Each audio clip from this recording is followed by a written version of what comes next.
እሺ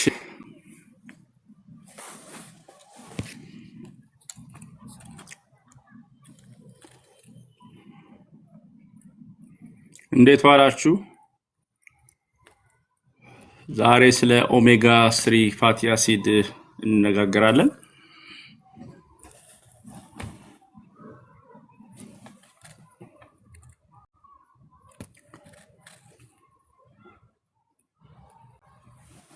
እሺ እንዴት ዋላችሁ?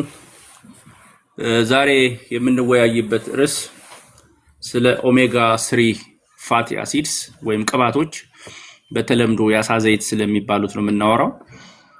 በተለያየ ጥያቄዎች ስለጠይቃችሁኝ በዚህ ሐሳብ ላይ ዛሬ መጥቻለሁ። ይሄ ኦሜጋ 3 ፋቲ አሲድ ወይም የአሳ ዘይት ውስጥ ያለው ለአይምሮ እድገት፣ ለአይምሮ መሰራት፣ ለነርቭ መሰራት፣ ለልብ ጤንነት፣ እንቅስቃሴ አጥንታችን ውስጥ ያለው በቂ ቅባት ኖሮት በበቂ ሁኔታ ለመንቀሳቀስ የሚያግዘን ስለሆነ ግን በሚያሳዝነው ሁኔታ ሰውነታችን ይሄንን ኦሜጋ 3 ቅባት በራሱ በበቂ ሁኔታ ማምረት አይችልም። ስለዚህ ማምራት ካልቻለ ደግሞ ማግኘት የሚችለው ከምግብ ነው። ከምግብ ደግሞ ልናገኘው የምንችለው ከአሳ ዘይቶች ነው፣ ከአሳ ምርቶች ነው። ከየትኞቹ አሳ የትኞቹ አላቸው፣ ከአሳ ውጭ ምን አማራጭ አለ የሚለውን እንወያያለን። በተጨማሪ ደግሞ አንዳንድ ሰዎች ስጋ እየበላሁ ነውና ዶሮ እየበላሁ ነውና ሁሉንም ነገር አግኝቻለሁ ብለው ያስባሉና ይሄስ ትክክል ነው የሚለውን እንነጋገራለን።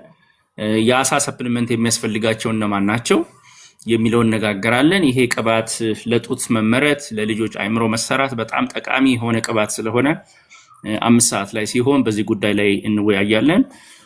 ገብታችሁ አጋሩ። ይሄን ጉዳዩን ሐሳቡን የሰማችሁም ሌሎች አስተላልፉ። የዚህን ዘገባ ዲስከሽን ደግሞ በዩቲዩብ ፔጅ ላይ አጋራለሁ። እኔ ዶክተር አሻግሬ ዘውዱ እባላለሁ። በአዲስ አበባ ዩኒቨርሲቲ የምግብና የስነ ምግብ ማዕከል ተባባሪ ፕሮፌሰር ነኝ። ስለዚህ ይሄ ደግሞ ወሳኝ ጉዳይ ስለሆነ ያላችሁን ጥያቄዎች ከታች በኋላ ከገለጻዬ በኋላ መጠየቅ የምትችሉ መሆኑን ማስረዳት ፈልጋለሁ። አመሰግናለሁ።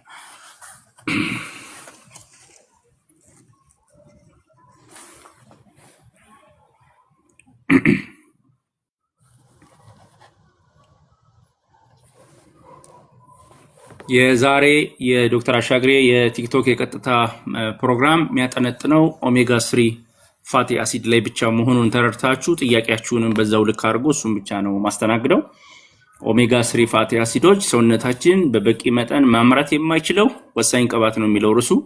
ስለዚህ ኦሜጋ 3 ፋቲ አሲድ ሰውነታችን በጣም የሚያስፈልገው ለአይምሮ መሰራት፣ ለልብ እንቅስቃሴ፣ ለልብ ላለመደፈን፣ ለነርቭ መሰራት በጣም ጠቃሚ የሆነ ቅባት ነው። ይሄ ቅባት ግን ሰውነታችን በበቂ ሁኔታ ማምረት አይችልም። ማምራት ካልቻለ ከምግብ ማግኘት አለብን። ከምግብ ደግሞ ከሆነ ከየት ነው የምናገኘው የሚለውን እንወያያለን። 1 ደቂቃ ይቀረናል፣ እንጀምራለን። ሐሳብ ጥያቄ ካላችሁ ከዚህ ከኦሜጋ 3 ወይም ከአሳ ዘይት ጋር በቀላሉ ግራ ከሚያጋባ ኦሜጋ 3 የሚለው ግራ ከገባችሁ የአሳ ዘይት የሚለው ለምን ያስፈልጋል ነው። ለአስተሳሰብ ለእድገት በጣም ጠቃሚ የሆነ ቅባት አይነት ነው። አንዳንዴ እንደውም ስናሾፍ እቺን ሀገር ባካችሁ የአሳ ዘይት የበላችሁ አስተዳድሯት ይላሉ። ምንን ለማመልከት ነው? የአስተሳሰብ ሁኔታችን በጣም ስለሚጨምር በዚህ በአሳ ዘይት ምክንያት ለልጆቻችን ምን ማድረግ አለብን ነው። እንግዲህ የዚህ የኦሜጋ 3 ፋቲ አሲድ መሰራት የሚጀምረው ከእናት ነው። ከሱ ጀምሮ መዋየት እንጀምራለን። 1 ደቂቃ ይቀራል። ከዛ በኋላ እጀምራለሁ።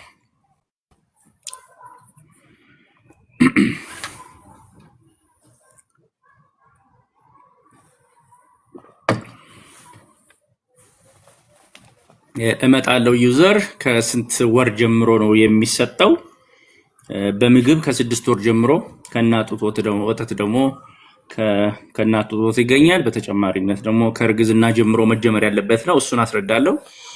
ገብታችሁ ተከታተሉኝ። ከስንት ወር ጀምሮ ነው የሚሰጠው የሚለው? ያው የሚሰጠው የሚለው በምግብ መልክ ነው በሰፕሊመንት የሚለውን መረዳት ያስፈልጋል። ብዙዎቻችን ትኩረታችን ወደ ተጨማሪ አሳ ዘይት ጭማሪ ወደ ሰፕሊመንት ነው የምናስበው። እኔ ግን እንደምታውቁኝ የምግብ ሳይንስና የኒውትሪሽን ባለሙያ ስለሆንኩኝ ሁልጊዜ ፎከሴ በምግብ እንድንወጣው ጥረት ማድረግ ነው ብዬ ነው የማስበውና ስለ ምግብ ነው በብዛት በምግብ እንድታገኙት ነው እንጂ በተጨማሪ ሰፕሊመንቶች ጥራት ደህንነታቸውም ያልተረጋገጠ ስለሆነ እየተያየን ምግቡ ላይ ማተኮር ብዬ አስባለሁ።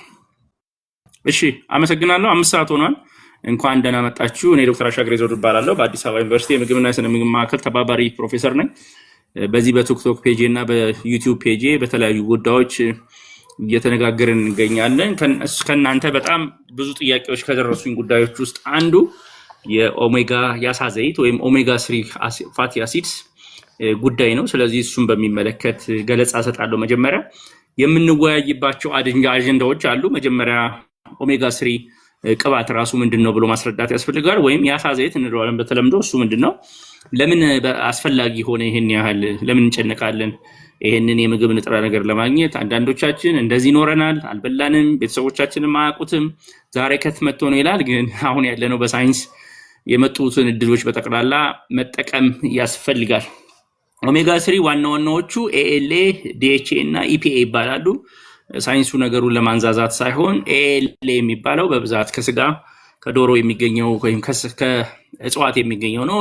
ዲኤችኤ እና ኢፒኤች ደግሞ ከአሳ ዘይት ውስጥ የሚገኘው በጣም ጠቃሚ የምንለው ኦሜጋ 3 አይነቶች ናቸው። ስለዚህ እነዚህ ለእርጉዝ ሴቶች መቼ ጀምሮ መኖር አለበት? ይሄ መኖሩ ጥቅሙ ምንድነው? አንዳንዶች እንደውም ሲያስተዋውቁ አይቻለው። ምንድነው ፔሪየድ ወይም ሚኒስትሬሽን ሳይክል በሚመጣበት ጊዜ ሴት ይሄንን ኦሜጋ 3 በበቂ ሁኔታ ካላት ህመሙ ራሱ እንደሚቀንስላት የተጠኑ ጥናቶች አሉ። ኦሜጋ 3 ሰፕሊመንት አንዳንዶችም ሲያስተዋውቁ እንግዲህ ለወርሃ አበባ ህመም እንደሚያገለግል እንደሚያለሰልስና እንደሚያቀል ህመምን የሆድን ህመም እንደሚያቀል ያወራሉ። ለእርጉዞች፣ ለእናቶች፣ ለሴቶች፣ ለሁላችንም ለወንዶችም እንዴት ያገለግላል ነው። ቀጥሎ ከየት ነው ይሄ ኦሜጋ 3 የሚገኘው ነው እንግዲህ ጭንቀቱ።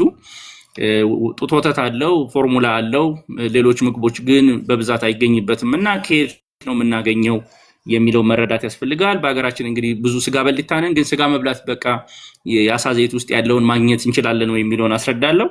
ዶሮ መብላት የትኞቹን ትላፒያ ነው ወይስ ቆሮ ነው? የትኛው አሳ ነው? ካትፊሽ ነው የትኛው ነው? ወይስ ሳልመን ነው? ሳርዲን ነው? ቱና ነው? እነዚህን ያለባቸው ብለን እናስረዳለን። አንዳንዴ ደግሞ አሁን የመጣ እንቁላል አለ፣ ኦሜጋ 3 ይባል እንቁላል። እሱስ እንዴት ነው የሚለውን አስረዳለሁ። ከዛ በተጨማሪ ግን በምግብ ካላገኘ ነው በተወሰኑ ሁኔታዎች ደግሞ አስቸጋሪ በሚሆኑበት ጊዜ በሰፕሊመንት በፊሽ ኦይል በአይዘር በታብሌት ወይ ደግሞ በዘይትነት ለልጆችም ለእናቶችም ለሰዎችም ይጠቀሙበታል። ስለዚህ ይሄ መቼ መሰጠት ይመከራል የሚለውንም እንነጋግራለን። አንዳንድ ጊዜ እንግዲህ የውጭ ሀገር ምክሮችን ወደ ሀገራችን አምጥቶ መምከር በጣም ከባድ ነው። እኔ ሰፕሊመንት ውሰዱ ምናምን በሚለው ሳይሆን በምግብ አትሊስት እንድናሟላው ነው እንጂ ለሀገራችን ገጠር ውስጥ ምላለው 80% አክሰሱ አቅሙ በሌለበት እነዚህ ሰፕሊመንቶች ውሰዱ ብዬ መምከር አልፈልግም። አቅም ያለው ሰው ግን ከሐኪም ጋር ተማክሮ መውሰድ ይችላል። ስለዚህ እሱን ከሐኪም ጋር ልትነጋገሩ ትችላላችሁ። በእኔ በኩል ያለው ግን በምግብ ብቻ ያለውን ነው ማስረዳው። ስለዚህ አንዳንድ የተሳሳቱ ከኦሜጋ 3 ጋር ተያይዘው በቃ ኦሜጋ 3 አሳ ዘይት የበላ በጠቅላላ ስማርት ኢንተለጀንት ያደርገናል። ግን ምክንያቱ አንድ ምግብ ብቻ አንድ ሰውን አይምሮ ብሩ ብቻ ያደርገውም ሌሎች ነገሮች ይኖራሉ፣ የተሳሳቱ ነገሮች አሉ። እሱንም እያጠራን እንሄዳለን።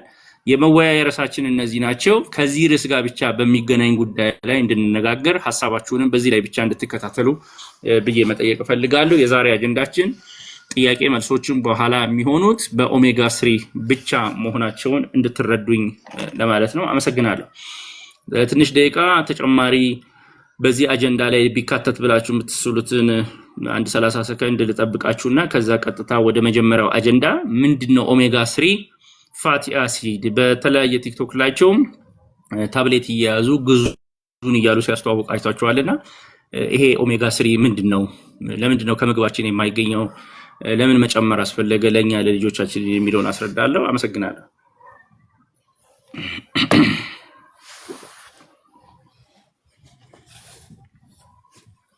እሺ ሐሳብ ከሌላችሁ መቀጠል እችላለሁ። የመጀመሪያ አጀንዳችን የሚሆነው የትኛው አሳ ይሆናል? እመጣለሁ፣ ተከታተሉኝ።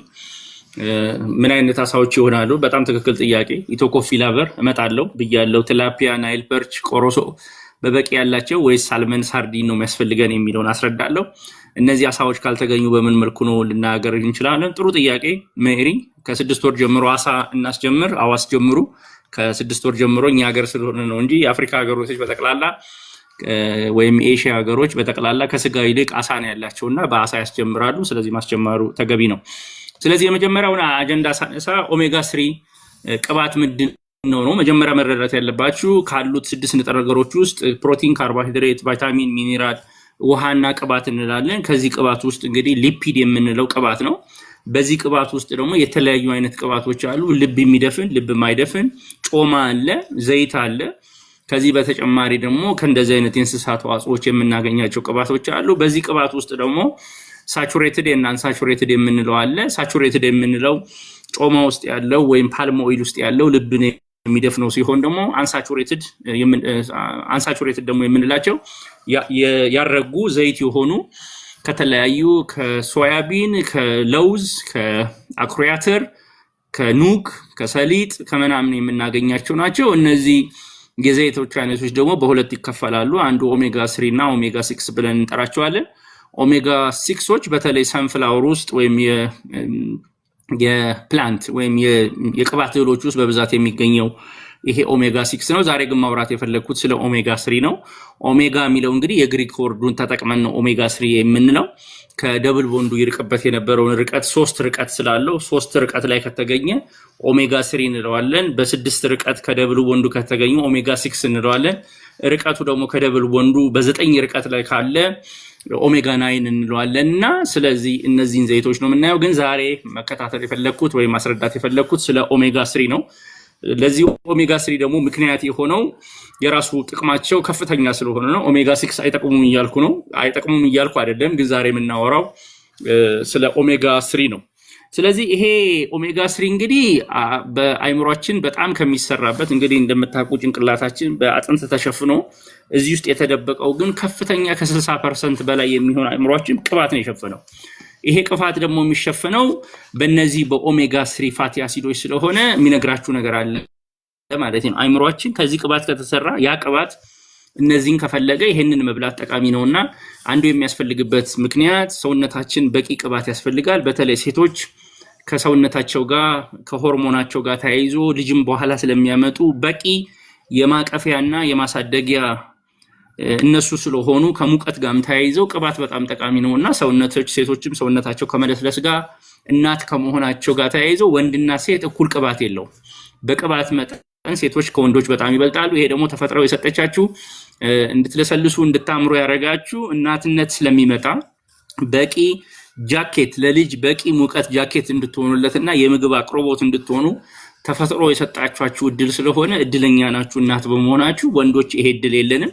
በብዛት ግን ይሄን እድል ያላችሁ እናቶች ናችሁ። ይሄን ደግሞ እግዚአብሔር የሰጣችሁ ወይ ፈጣሪ የሰጣችሁ ለምታመጡት ልጅ ዝግጁ እንድታረጉ ስለሆነ ቅባት በጣም ጠቃሚ ነው። ለሙቀት ያገለግላል። ልጁ ለበኋላ ለሚሰራባቸው ነገሮች በተቀላላ ይሄ ቅባት በጣም ጠቃሚ ነው።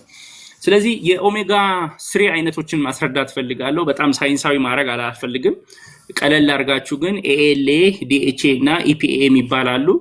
ይሄ ኤኤልኤ የምንለው አልፋ ሊኖኒክ አሲድ የምንለው በብዛት የሚገኘው እንግዲህ በአትክልት ቅባቶች ውስጥ የሚገኘውና በስጋ በዶሮ ውስጥ የሚገኘው ኤኤልኤ እንለዋለን። ይሄ ኤኤልኤ እንግዲህ አንዳንድ ሰዎች ኦሜጋ 3 ተልባ በልታችሁ ወይ ዋልነት ወይ ቺያ ሲድ በውስጡ ኦሜጋ 3 አሲድ አላችሁ ይላችኋል። ግን ይሄ የምታገኙት አሳ ዘይት ኤኤልኤ የሚባለውና ለአይምሮ ስራ የማይሰራ ነው። ወይም ለልብ መስራት የሚሰራው ሳይሆን በሰውነታችን ውስጥ የተለያየ ጥቅም ይሰጣል ኤኤልኤ። ስለዚህ ይሄ ኤኤልኤ አጭሩ ኦሜጋ 3 ነው። በኋላ ደግሞ ይሄ ረዝሞ ወደ 24 እና ወደ ከፍ ወደ አሉት 36 ከፍ የሚለው ኢፒኤ እና ዲኤችኤ ይባላል። ስለዚህ ከዚህ ውስጥ ደግሞ በጣም ማወቅ ያለባችሁ ዲኤችኤ የሚባለው ሳይንቲፊክ እንትኑ እንደግራ እንዳላጋባችሁ ብዬ ነው። ዲኤችኤ የሚባለው አይምሯችን የሚሰራበት ቅባት ነው። ኢፒኤ ደግሞ የሚባለው ነርቮችና በአጥንታችን መንቀሳቀሻ አጥንቶቻችንን ስንራመድ ቅባት ኖሯቸው ቀለል ብለን እንድንራመድ የሚያደርገው ደግሞ ኢፒኤ ይባላል። ስለዚህ ይሄ ቅባት ለአንጎል መሰራት በጣም ጠቃሚ ነው። ቅድም እንዳልኳችሁ አንግል 60% የሚሰራው ከዚህ ቅባት ነው። በተጨማሪነት ለነርቭ አሰራር በጣም ጠቃሚ ነው። ስለዚህ ይሄን ቅባት መውሰድ እንግዲህ ህይወትን መገንባት ነው ማለት ነው። ባለፈው እንደተነጋገርነው ይሄ ቅባት መገኘት ያለበት ከእናቶች ነው መጀመሪያ። ስለዚህ እናቶች ወደ እርግዝና ከመሄዳቸው ልጅ ከመፈጠሩ በፊት ወደ ወሊድ በሚሄዱበት ጊዜ በቂ እነዚህን ቅባት የያዙ ምግቦች መመገብ ያስፈልጋል። ስለዚህ እነዚህ ያለባቸው ምግቦች በመመገብ በኋላ ወደ ልጁ ይተላለፋል ማለት ነው። በተለይ እናቶች ወደ ሶስተኛው ደረጃ ወደ ሶስተኛው ደረጃ ስለምንገባ አናና ዴሪ ፋርም በጣም አድናቂው ነኝ። ኮሆስት ሆኖ ገብቷል። አመሰግናለሁ። አዶ ነው። እሺ እንዴት አለ? ስለዚህ እንዴት ነህ? ሰላም ነው? ፕሮግራምህን እንግዲህ እንዳንተ ሰራተኛ የለም ባገሩ ላይ መቼም አይ ባይሆን በጣም ትልቅ ስራ ነው እየሰራ ያለው። አገራችን ከመጣ በጣም ነው የማመሰግነው። አድናቂ ነኝ። ሁሉ ጊዜ ነው ሞተው ገና ድረስ ደግሞ በጣም ደስ ብሎኛል አንተ በመምጣት ሶሻል ሚዲያ ላይ ትልቅ መነቃቃት ይፈጥራል። አይ የሚበላው ላይ ያለው ትልቁ ችግር የኒውትሪሽን ችግር ነው። እውነት ነው። የሚበላውን አንተ ስራ እኔ ያስተምራለሁ። የሚበላው ከሌለ ትምህርቱ ዋጋ የለውም። እሱን ነው በጣም ትልቅ ልዩነት ይመጣል ብዬ አስባለሁ። እውነቴን ነው። ጠንክረህ ስራ። በጣም ደስተኛ ነኝ በመምጣት። ይሄን ልልህ ነው በስራ መሀል ራሱ የገባሁት። በጣም አመሰግናለሁ። ከዚህ በፊት ሌሊት ሁላ ስትሰራ ነበር ምገባው። ማታ ላይ ከብቶች ጋር ሆነ ስታስተላልፍ ድሮ ነው ማቀህና ስለምሰራው ስራ በጣም አድናቆታል። እኔ አክቹአሊ አሁን ቅርብ ጊዜ ደግሞ ፕሮዳክት ይዤወጣለሁ። ያው የፋርም ፕሮዳክቶች የምታውቀው ነው። ፕሮሰሰሮች ነው እየወሰዱ ያሉት ዳይሬክት። አሁን ግን በአኳርድ ኢንተግሬሽኑ ላይ ጠንከራ አድርገን እየሰራን ነው። የከብቶቻችን ኒውትሪሽን ላይ እየሰራን ነው። ያን አስተካክለን ደግሞ ያው ለሰው አላዛር ስላንተ ይነግረኛል ብዙ ጊዜ። ክሩቤል በብዛት ይነግረኛል። እዛው የምትነጋገረው አውቃለሁ። በጣም ደስ ብሎኛል። ማለት አምላኪ እውነት የምትሰራውን ስራ በጣም አድናቂ ነኝ። በጣም ደስ ብሎኛል ስለመጣ። ብዙ እንሰራለን፣ ብዙ ነገር ይለወጣል። ስታንትነት ኢትዮጵያ ውስጥ መቆም መቻል አለበት። የዚህ ሁሉ ችግር የዚህ ሁሉ ምስቅልቅል መሰረቱ ዋና መሰረቱ እሱ እንደሆነ አምናለሁ ነኝና ታንኪዩ ያንን ለመቀየር ትልቅ ስራ እንደምትሰራ አስባለሁ። ዴፊኒትሊ ወተት ደግሞ በጣም የቆየውበት ነው። 1 ሚሊዮን ፕሮጀክት ነበረኝ ከጌትስ ጋር ሰርቻለሁ። ግን አንተ ደግሞ ፕራክቲካሊ ስለምትሰራው ማስተማርም እንደጀመርክ አስባለሁ። አንተ ከምትሰራው ስራ በተጨማሪ ቫልዩ ቼን አዲሹ ላይ ደግሞ ማገዝ እንችላለንና በርታ ለማለት ነው። በደንብ ነው የምፈልገው። በደንብ ነው የምንገናኘው። ታንኪዩ በርታ። እኔም እንደዛው። እግዚአብሔር ይስጥልኝ። በጣም ነው የማመሰግነው። ትልቅ ሰው ነው የገባው ዛሬ። ታንኪዩ። ትልቅ ሰው ነው የገባው ዛሬ። እኔ እዚህ ተቀምጬ ያው ማስተማሩ ይጠቅማል። የእሱ ግን ግብርናው ላይ ደግሞ የሚሰራው ስራ ሶ ኢንክሬዲብል ነው። በጣም ማመስገን እፈልጋለሁ። እሱን እያያችሁ ብትሰሙኝም ደስ ይለኛል። ድምፁን ማጥፋት እችላለሁ፣ መቀጠል እችላለሁ። ስለዚህ ቅድም እሱም እንዳላችሁ እንግዲህ ይሄን የመቀንጨር ሂደት ለማስቀረት እንግዲህ አንዱ መውሰድ ያለብን ኦሜጋ 3 ነው። ኦሜጋ 3 ግን እናትየው በጣም እናቶች የምታሳዝኑኝ አንዳንዴ ምንድነው የስነ ምግብ ባለሙያ ጋር ትሄዳላችሁ። የመጀመሪያው የልጅ ምግብ ባለሙያ ግን እናት ነች። እኛ ዝም ብለን ተምረን በሳይንሱ የስነ ምግብ ትምህርት ለማስተማር ምን ሞክር ይመስላችኋል እንጂ ትልቁ የመጀመሪያው የልጅ ኒውትሪሽኒስት ወይም የምግብ ባለሙያ እናት ነች። ስለዚህ እዚህ ጋር እያስተማርኩ ያለሁት ነገር በኋላ እናት ወደ እርግዝና በምትገባበት ጊዜ ተዘጋጅታ ለልጇ ልክ በቃ አንድ ፍጡር እንደምታመጣ እግዚአብሔር የሰጣትን ጸጋ እንደምትቀበል እናት ለዛ ማህፀኗን ራሷን አዘጋጅታ መጠበቅ አለበት። አንዱ ደግሞ ልትዘጋጅበት የሚገባው የቅባት ጉዳይ ነው። ከቅባት ደግሞ ኦሜጋ 3 ፋቲ አሲድ ነው። ስለዚህ ይሄን ኦሜጋ 3 ፋቲ አሲድ እሷ ምን ማድረግ አለባት? አሳ ከበላች አሳ መብላት አለባት፣ ወይ የበለጸገ እንቁላል መጠቀም አለባት፣ ወይ ደግሞ ሰፕሊመንት መውሰድ አለባት። በተለይ የመጨረሻው የእርግዝናው 3 ወር መጨረሻ ላይ ልጅ አይምሮው ከተሰራ በኋላ ወይም ቨርተብራው ከተሰራ በኋላ ቀጥሎ ደግሞ ልብስ ነው የሚለብሰው። ስጋ መልበስ፣ ሌሎቹ ነገሮች መልበስ ሲሄድ አንዱ ደግሞ ሊለብስ የሚገባው አይምሮው በቅባት መሞላት አለበት። ወደ 60% የሚሆነው ደግሞ በዚህ ቅባት ነውና እባካችሁ እናቶች፣ አንዳንዶቻችሁ ጡቴ እምቢ አለኝ ከወለድኩት በኋላ አልመጣለኝ የምትሉት መጀመሪያውኑ ለጡት መሰራት የሚያገለግለውን ይሄንን ኦሜጋ 3 ፋቲ አሲድ ቅባት በእርግዝናችሁ ጊዜ ካልወሰዳችሁ በኋላ ጡቱም አይመጣም፣ ለልጁም በቂ ነገር አትሰጡመትና ልጆቻችሁ የቀነጨረ ይሆናሉ። ስለዚህ ለህፃናት እንግዲህ እናት ማህፀን ውስጥ ነው ከእንግዲህ ልጁ ጋር ምግብ አዘጋጅታችሁለት ወደ ልጁ የሚተላለፈው እሱ ስለሆነ አይምሮ ይሰራል። ስለዚህ ይሄ አይምሮ ላይ ደግሞ የሚሰራው ቅባት እንግዲህ እንደ መኪና ቅባት ለመሳለጥ ለመስራት አንድ ሰው መረጃ ተሰጥቶ ቶሎ መልስ ለመስጠት ነርቮቹ ቶሎ መገናኘት አለባቸው በቅባት። ስለዚህ ይሄ ቅባት ከሌለ ልጁ ደርቋል ማለት ነው። መልስ አይሰጥም፣ ትምህርት አይገባውም፣ የተሰጠው ኢንፎርሜሽን ያመልጠዋል፣ ተከታታይ መሆን አይችልምና ልጆቻችሁ በጣም ስለሚጎዳባችሁ ይሄን ልትጠቀሙ ይገባል። ከዛ ውጪ ግን የእናቱ ጡት ወተት ደግሞ እንዲኖራችሁ በቂ እነዚህን ቅባት ያላቸው ምግቦች መውሰድ አለባችሁ። አሁን ኃይላብም እዚህ ይታየኛል። አንዱ ይሄ ፎርሙላ ወይም የዱቄት ወተት ካመጣሉን እድሎች ውስጥ አንዱ ምንድነው?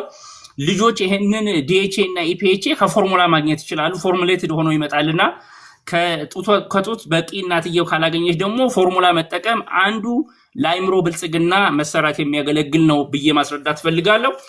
የነርቭ ማሰራ የልብ አመታቱ ልጆች ልብ ህመም እንዳያማቸውም ይሄ ኦሜጋ 3 ፋቲ አሲድ ለአፈጣጠር ነርቮች ልብ ምት ለመንቀሳቀስ በቂ ነገር ስለሚኖረው እዚህ ላይ መስራት አለባችሁ። ቀጥሎ እንግዲህ ይሄ ከየት ነው የሚገኘው? በአምር ጠላው ይላል አበሻ። ምን በልቼ ይሄን ላምጣ ይሉኛል። የኢኮኖሚን ጉዳይ እዚህ ያናወራ።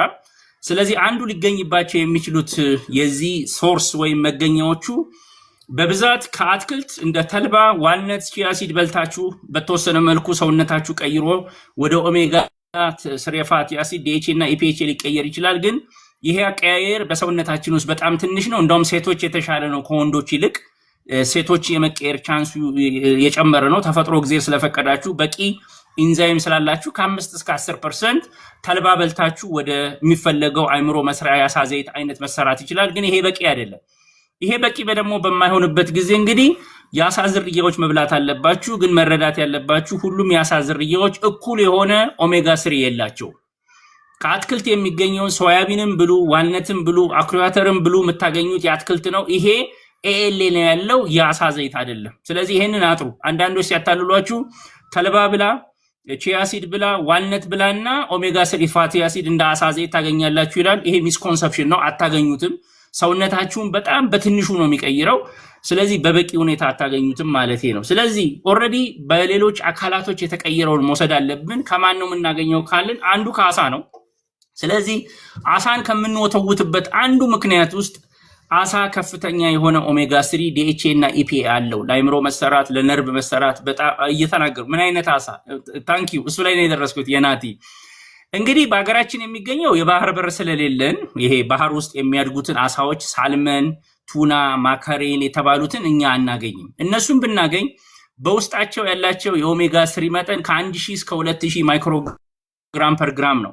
ስለዚህ ይሄ የሚያመለክተን በጣም ትልቅ ነው። ግን በሀገራችን ውስጥ የሚገኙት እንደ ቆሮሶ፣ ናይል ፐርች ምናምን ደግሞ ያሉት መጠናቸው በቀነሰ ሁኔታ ከ100 እስከ 200 ብቻ ነው የሚገኙት። ስለዚህ እነ ሳልመን ምናምን 10 እጥፍ አላቸው ከማለት ነው አገራችን ውስጥ ካለው። ይሄ በፍሬሽ ዋተር ወይም በወንዝ ውስጥ ወይ በሐይቅ ውስጥ የሚበቅለው የአሳ አይነት ብዙ አልጌ ስለማያገኝ፣ ብዙ ንጥረ ነገር ስለማያገኝ፣ ብዙ እንግልት ውስጥ ስለሌለ በቂ ዘይት አይፈጥርም። ስለዚህ ይሄ ሳይንስ ባይዘወይ የመጣው ምንድነው ከአንታርክቲካ እና ከተለያዩ ቦታዎች ላይ ይሄንን ምንድነው ሲል ወይም የተለያዩ ምግቦችን አሳ የሚበሉ እድማቸው በጣም የረዘመ ነው። ለምሳሌ በዓለም ላይ ትልቅ እድሜ ያለው ጃፓን ውስጥ ነው። ጃፓኖች 100ን እየተሻገሩት ነው። እድሜያቸው 100 ዓመት እያለፈ ነው። ይሄ የሆነበት ደግሞ ምክንያት አንዱ ጤነኛ የሆኑ አሳ ዝርያዎችን ስለሚበሉ ነው ይባላልና የልብ ጤናቸው፣ የአእምሮ ጤናቸው፣ ያው ጃፓኖች ስማርት ናቸው የሚባለው አንዱ ምክንያት ይሄንን ምግብ ስለሚበሉ አይምሮአቸው በጣም ተሰርቷል ተብሎ ይባላልና ስለዚህ ስማርትነስ እንደ ጃፓን ነው ይባላል። ስለዚህ ለዚህ ምክንያቱ ደግሞ የሆነው ይሄ መሆኑን እንድታቁ ለማለት ነው።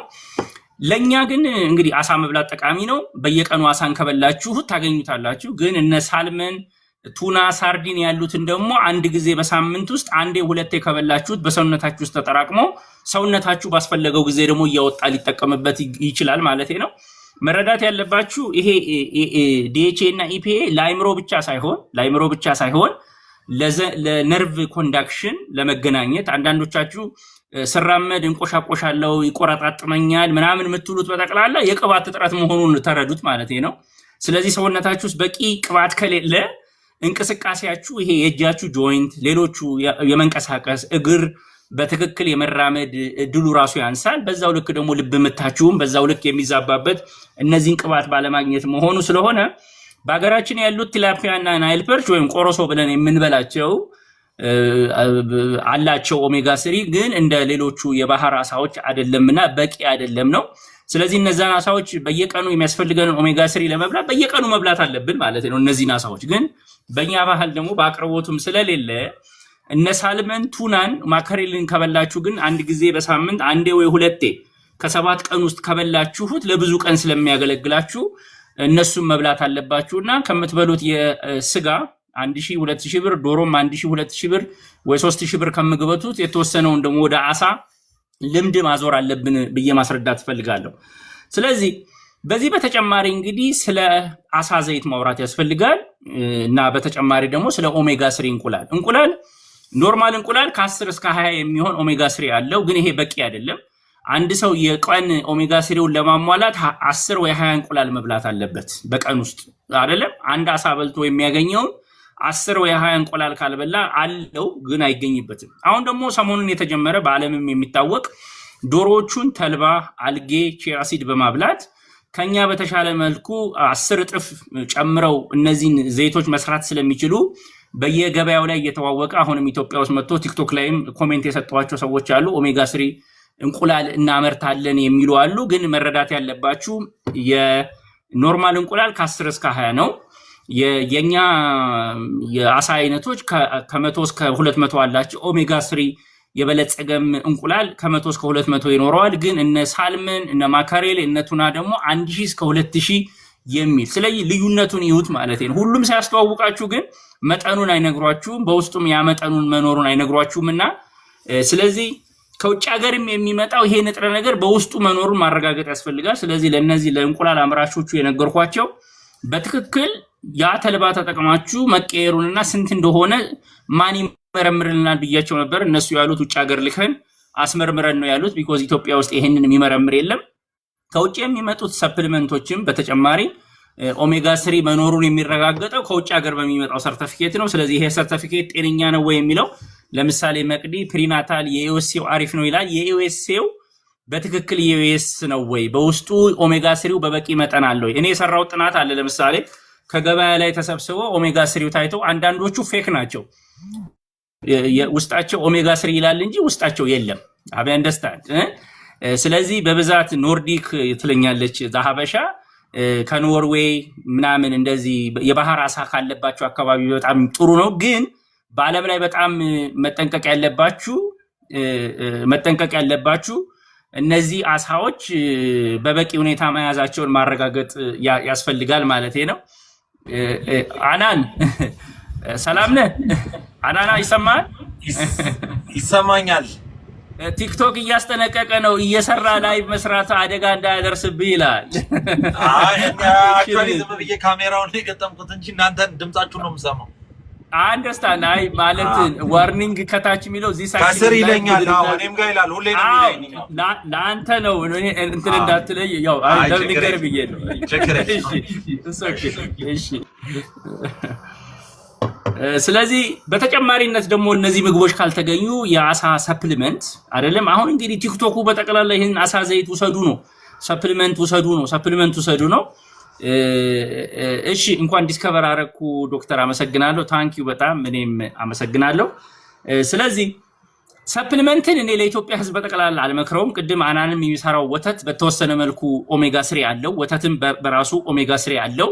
ወተትም መጠጣት የሚጠቅመው ለአይምሮ ብልጽጋ በጣም ጠቃሚ ነው። ስለዚህ የእንስሳት ተዋጽኦችን ስንወስድ በትንሽ መልኩ ደግሞ እነዚህ ኢፒኤችኤ እና ዲኤችኤ ይኖራቸዋል። ስለዚህ በበቂ ሁኔታ ግን ማግኘት ከፈለግን የአሳ ዝርያዎችን መብላት አለብን። ስለዚህ እባካችሁ እንደው ሳልመን እና ማከሬል እንኳን ቢወደደባችሁ ቱና በቆርቆሮ አድርጓችሁ ለራሳችሁም ለልጆቻችሁም ከ7 ቀን ውስጥ ከምትበሏችሁ ምግብ ውስጥ እንደው ሮባርቡንም ወይም ሌሎችንም ቀን አድርጋችሁ አሰባጥራችሁ የአሳ ምክር ካልወሰዳችሁ በስተቀር አንድ እንግዲህ የመቀንጨር ችግር፣ ያስተሳሰብ ችግር ቀድመም አናን ብሏል።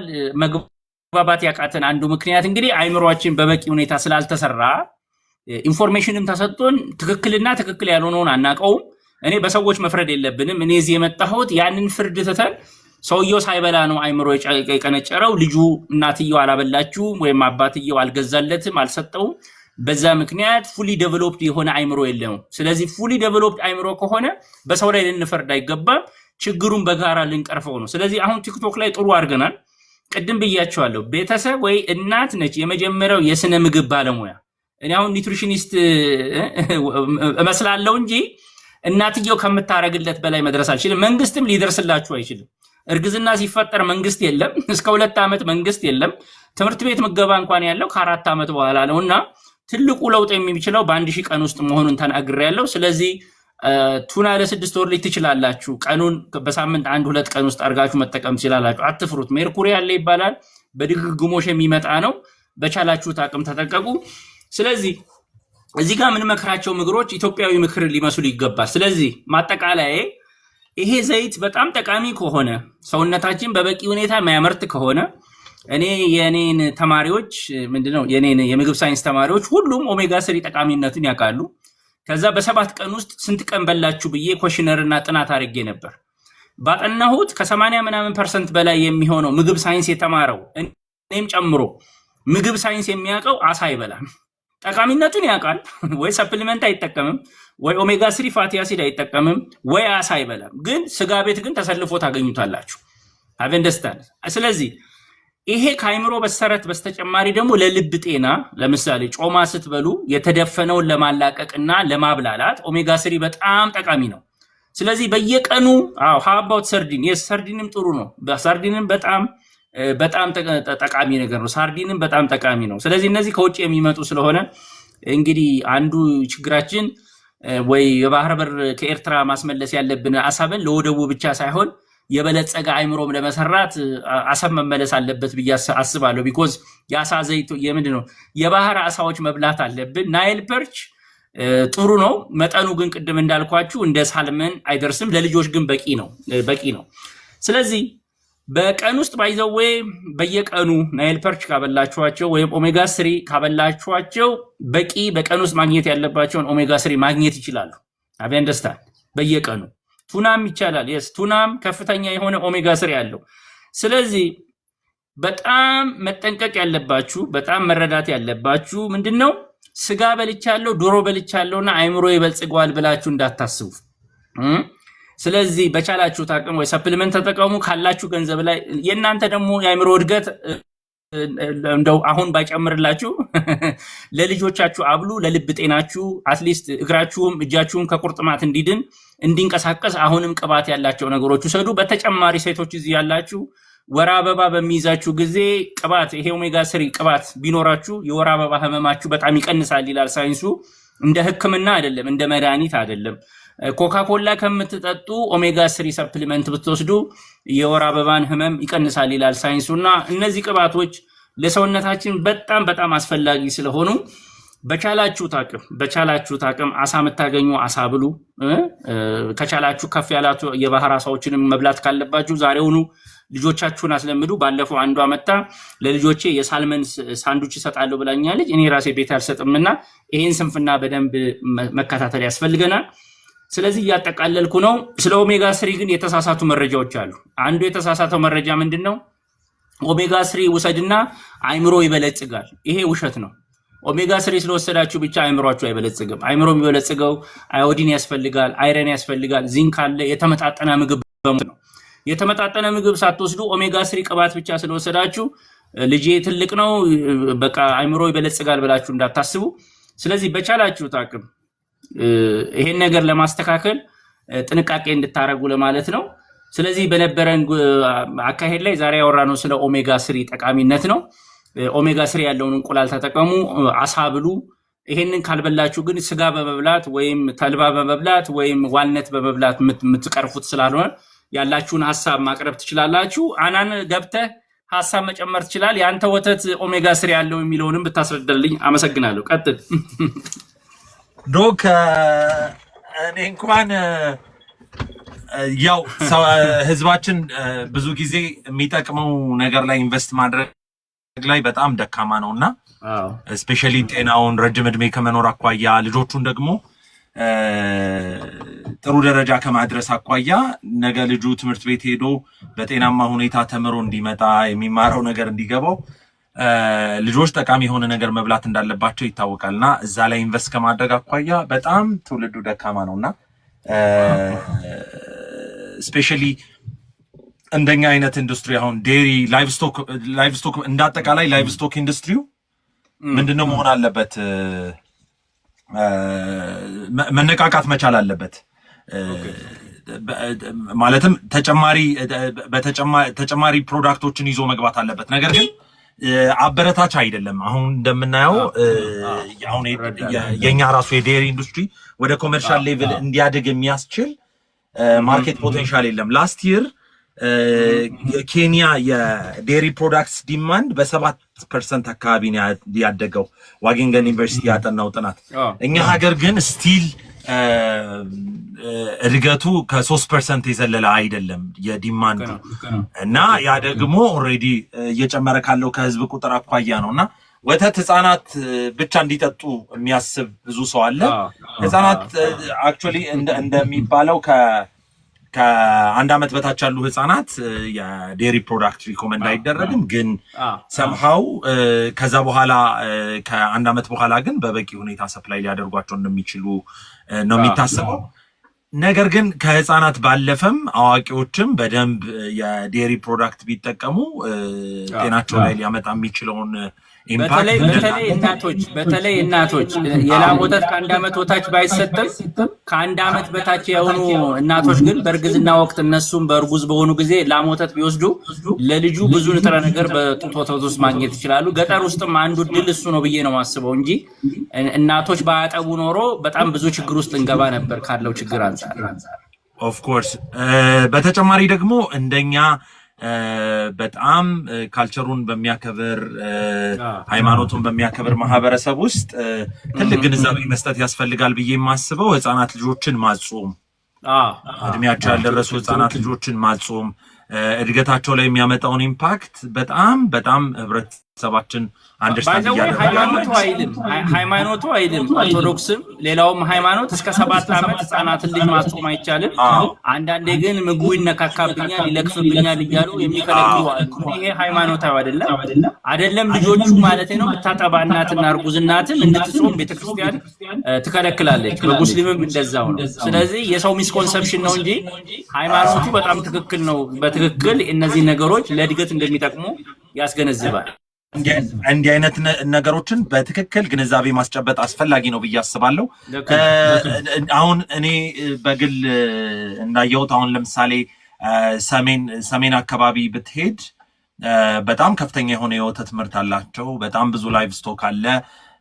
የሚመረተው ከብዙ ከብቶች ትንሽ የወተት ቢገኝም ግን ቤት ውስጥ ወተት አይጠፋም እና ያንን ፕሮዳክት ግን አይጠቀሙትም። ሙሉ ለሙሉ ወደ አዲስ አበባ ነው የሚመጣው። የሚገርም ነገር እና በጣም ወተት ይጸየፋሉ ምናምን። በአንጻሩ ግን ሶዳ በጣም ተጠቃሚ ነው ህብረተሰቡ፣ ለስላሳ ተጠቃሚ ነው፣ ቢራ ተጠቃሚ ነው። እና ይሄንን በጣም ምን መሰለህ በገጠር ወተት የሚጠጡ አካባቢዎች ድሮ ወተት አውጥቶ መሸጥ ታቡ ነበር፣ ነውር ነበር። ወተት የልጆች ብቻ ነበረ። አሁን ከገበያ ጋር ተያይዞ ለመቀንጨር መጨመር ምክንያት እንዳንተ ያለ ኮሜርሻል ፋርም እንዲበዛ የምፈልገው አንድ ላም ወይ ሁለት ላም በየቤተሰቡ ያለው ለልጅና ለእናት ነበር የሚሆነው። የገቢ ምንጭም ነው።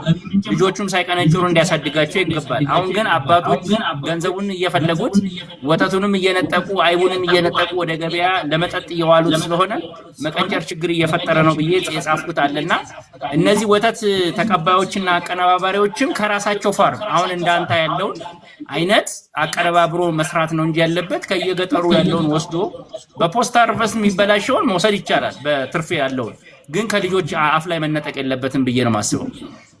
በትክክል ሌላው ከዚህ ከስኩል ፊዲንግ ፕሮግራም ጋር ተያይዞ በጣም በሰፊው መካተት ያለበት ስፔሻሊ እንደናንተ አይነት ሰዎች ሪኮመንድ የምታደርጉትን የምግብ አይነት ህፃናት፣ ተማሪዎች እንደየእድሜ ደረጃቸው መካተት ቢችል የተሻለ ትውልድ ለማፍራት ያስችላል። ጤናማ ትውልድ ለማፍራት ያስችላል። ትክክል። አሁን ከማን ነው ከኤስኤንቪ ጋርና ከኔዘርላንዶች ጋር እየሰራችሁ እንደሆነ አይቻለሁ የወተትን ወደ ትምህርት ቤት ምገባ ለማስገባት። ግን ፍሬ ዓለም ሽባባው የሀገር በአንድ ሺህ ቀን መጽሐፏ ላይ ነው በሰራችው ስራ ላይ ለእያንዳንዱ ትምህርት ቤት 10 ላም የሚል ፕሮግራም ነበራት። እያንዳንዱ ትምህርት ቤት መንግስት ትምህርት ቤት ምገባ ያለባቸው በአንተ በኩልም ቢሆን 10 ላም መንግስት ገዝቶ አቅርበህ እዛው ትምህርት ቤት ውስጥ እየቀረበ ልጆች እንዲጠጡ መደረግ የሚል ፕላን ነበረ።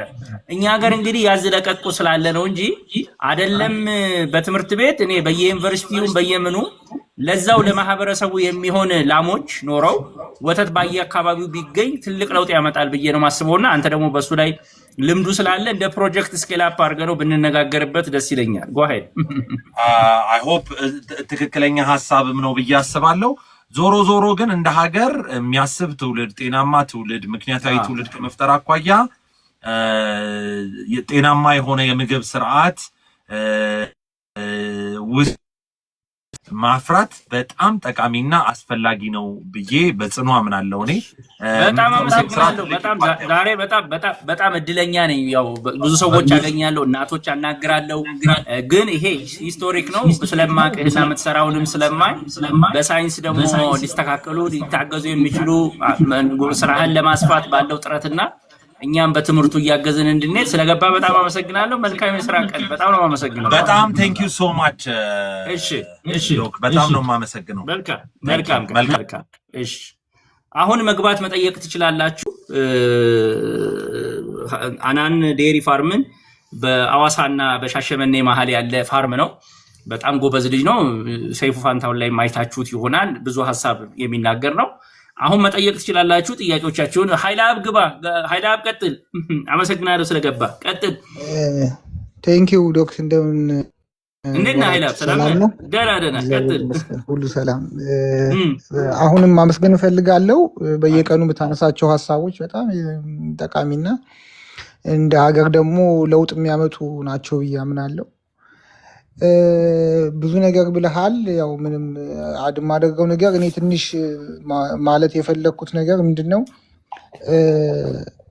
ስንገዛ ሱፐርማርኬቱም ሆነ ሌላ ቦታ ሱቆችም ላይም ስንገዛ ጥንቃቄ ማድረግ እንዳለብን ነው አንድ ማስበው። ለምሳሌ ቱና